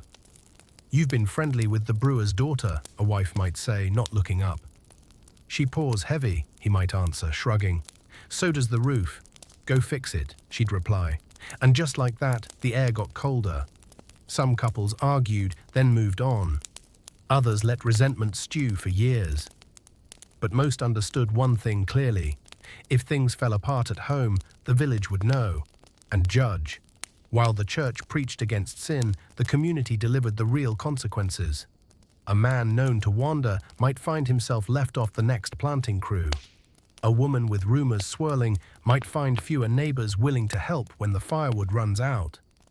Social punishment was subtle, but effective. Among nobles, infidelity was more complicated. Noblemen often had mistresses, sometimes openly. While technically frowned upon, it was usually tolerated, so long as the wife wasn't publicly humiliated. A lady who caused a scandal by reacting too strongly might be blamed for overreacting rather than the husband for straying. Noblewomen, on the other hand, had far less freedom. A woman caught in adultery faced harsh consequences: loss of status, separation from her children, or worse. Even if her marriage had been arranged and loveless, she was still expected to remain loyal. Still, history holds whispers of noblewomen who defied expectations. Letters, glances, poems tucked into sleeves. And the consequences, when they came, were swift and silent. But not every moment of jealousy led to disaster. Some couples worked through it, talked, even if it was awkward, re-established boundaries. Or give it time until the tension fades like mist after rain. There wasn't therapy. There weren't books about communication styles. But there was daily life, shared, stubborn, and full of moments that demanded cooperation. When the stew had to be made, the goat had to be milked, and the roof was leaking, there wasn't always room for long grudges. Many chose to move forward, not because they forgot, but because they had no choice. And sometimes, jealousy wasn't about infidelity at all. It was about attention, feeling unseen and being tired while the other seemed carefree. A husband envied how easily his wife laughed with neighbors. A wife feels hurt that her husband praised someone else's bread but said nothing about hers. These moments too were real, and quietly resolved, or quietly endured. In the Middle Ages, no relationship books, couples counselors, or 10 tips to keep the spark alive scrolls existed. But that didn't mean people got married and just stumbled through unthinkingly. No advice was everywhere. It came from your mother, your neighbor, the older woman who'd been married so long that no one remembered her maiden name. And sometimes from the village blacksmith who'd seen enough weddings and arguments to qualify as a part-time philosopher. The most common advice: marriage is like tending a fire. You don't just light it once and expect it to keep burning. You feed it, watch it, adjust the logs. Sometimes you poke it with a stick, and sometimes you step back so it doesn't burn your eyebrows off. Not poetic, but accurate. Older women, especially grandmothers and midwives, offered wisdom that mixed practicality with dry humor. Don't go to bed angry. Unless you're too tired, then do it and fix it over breakfast. Keep his belly full and his boots dry. Never trust a man who compliments your neighbor's goat more than your bread. And most famously, if he wants to argue while you're stirring the pot, hand him the spoon. Men gave advice too, though it was often less wordy. The village carpenter once said, "Don't marry someone who won't help you lift a beam." The shepherd said, "You don't need to speak the same way, just pull in the same direction." And the blacksmith, who'd been married 3 times, summed it up with, "Sharpen your tools, not your tongue." They weren't trying to be poets, just honest. Some advice was passed down through stories, like the tale of a wife who never spoke ill of her husband, not because he was perfect, but because she believed, if I say it, others will believe it. And if others believe it, he'll start acting like it's true.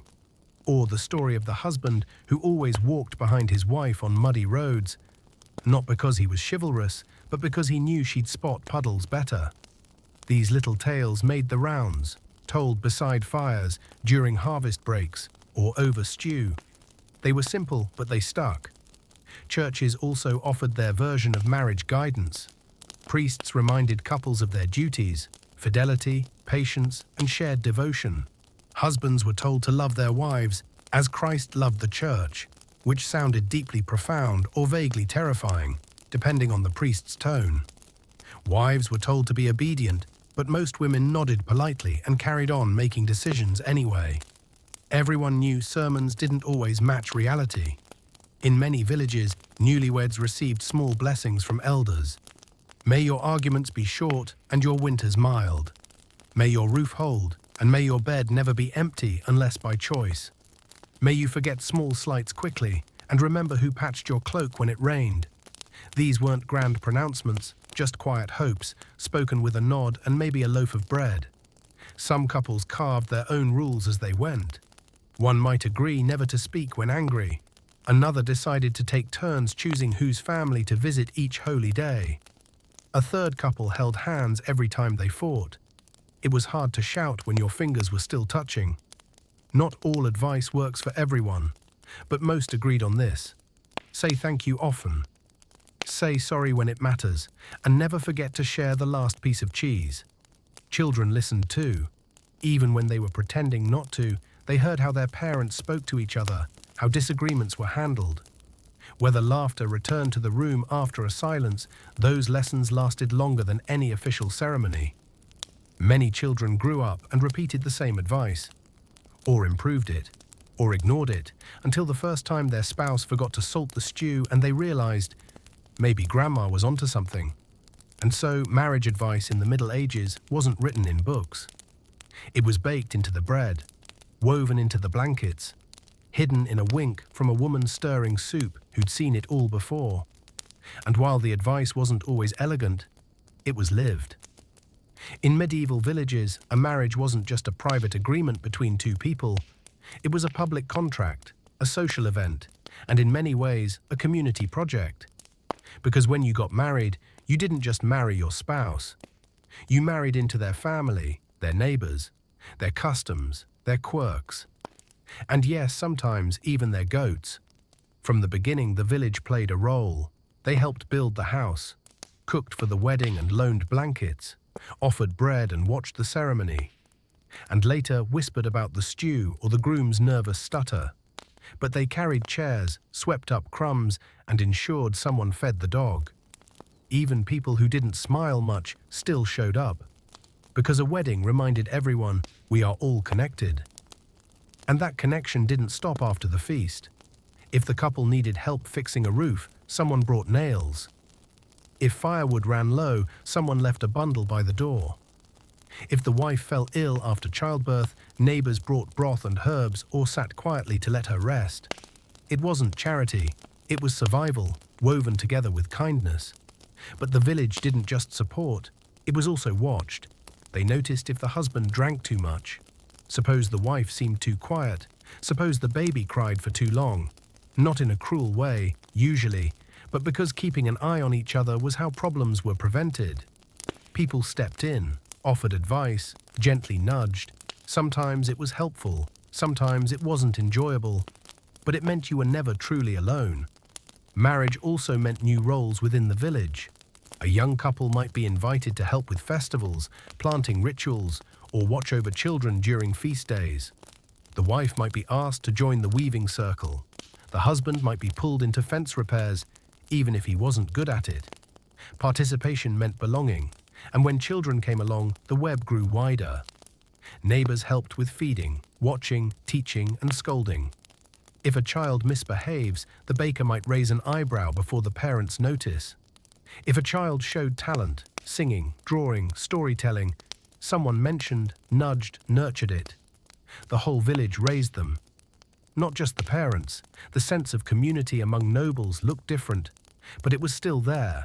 A noble marriage linked not just two people, but estates, families, and political alliances. It affected taxes, land rights, and military obligations. When a noble couple married, the entire region shifted slightly.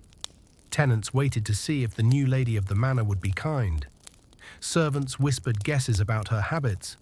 Local leaders sent gifts or spies. Still, the household itself was a small community. Dozens of people under one roof, working, eating, and surviving together. And the marriage's success often influenced the whole estate's tone. In smaller towns and rural hamlets, marriages were even more deeply rooted in the community's rhythm. They weren't isolated events. They were markers of time. The year of Anna's wedding was the year of the early frost. We built that barn 2 winters after Thomas and Lise married. Remember when they danced under the oak tree after the wedding? That tree fell just last spring. Memories were tied to couples, and couples became part of the village's living history. And if a marriage endured through children, hardship, and time, it became something everyone felt proud of. Like a tree that withstood every storm and still gave shade. Newlyweds might ask for advice. Young people looked at old couples and wondered quietly, how did they do it? And the answer, though never written down, echoed in how they moved, worked, and sat side by side in the evening stillness. When one partner passed away, the village mourned, truly. Not just for the person lost, but for the partnership, the shared routines, and how two people created something stable in an unstable world. Neighbors helped, brought meals, sat in silence. When ready, gently fill the space with presence, not pressure. In medieval times, marriage was a thread in the fabric of village life. And when two people tied their lives together, they weren't just starting a household, they were weaving themselves into the story of a place. And that story would carry on. Through songs, through footsteps, through the way someone still hung herbs the same way her mother once did. Who learned it from her mother, who learned it from the neighbor's aunt, who got married under the willow tree by the stream. We often consider medieval weddings grand affairs, flower crowns, church bells, embroidered tunics, and dancing beneath the stars. And yes, sometimes they were precisely that, but more often they were something far quieter, more grounded, less about spectacle, and more about stitching two lives together, one careful thread at a time. No one expected perfection. They hoped for decency, for cooperation, for someone to share a roof with when it leaked, and a laugh with when the fire finally caught on a cold morning. Marriage in the medieval world was many things. It was a promise whispered in front of neighbors and God. It was learning to sleep beside someone who snored or stole blankets. It was watching stew bubble slowly while your spouse patched boots nearby. It was the rhythm of doing life together, even when life wasn't poetic. The ceremony marked the start, yes, but it wasn't the marriage. The marriage was in the in-between, in the way a couple moved around a tiny home without bumping into each other too much. They argued, forgave, and remembered to fetch the herbs the other liked.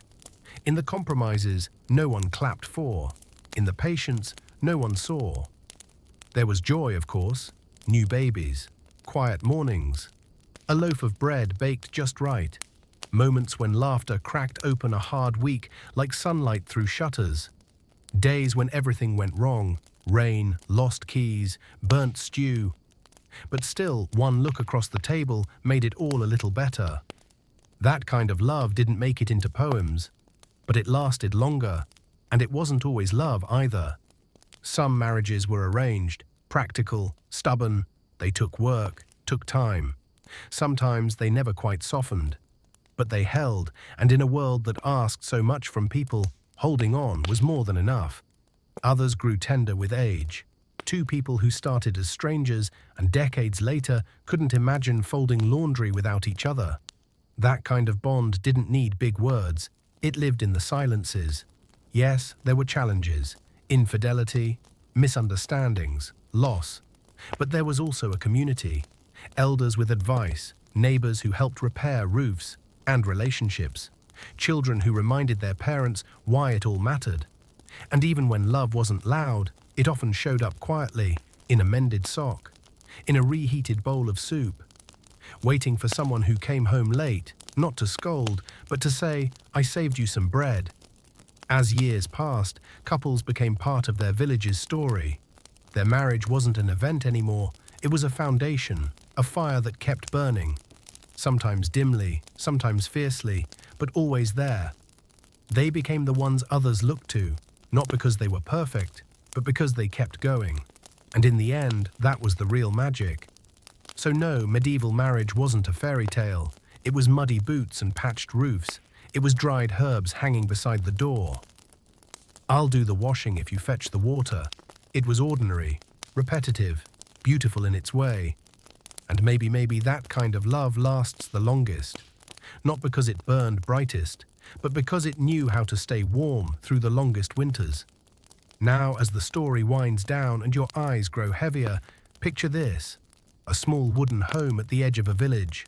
Smoke curls gently from the chimney. Inside, a couple sits close by the fire, not talking much, just existing together in silence from years of shared weather, laughter, and life. Outside, the stars blink gently. Inside, the bread is warm. And everything, just for this moment, is enough. Thank you for joining me on this long journey through the quiet, humble marriages of the Middle Ages. If you feel even more at ease tonight, I'm glad to have played a small part in your rest. Sleep well. And if you enjoyed this sleepy journey, don't forget to like the video, subscribe to the channel, and let me know where you're listening from. We'll meet again in another story, on another night. But for now, good night.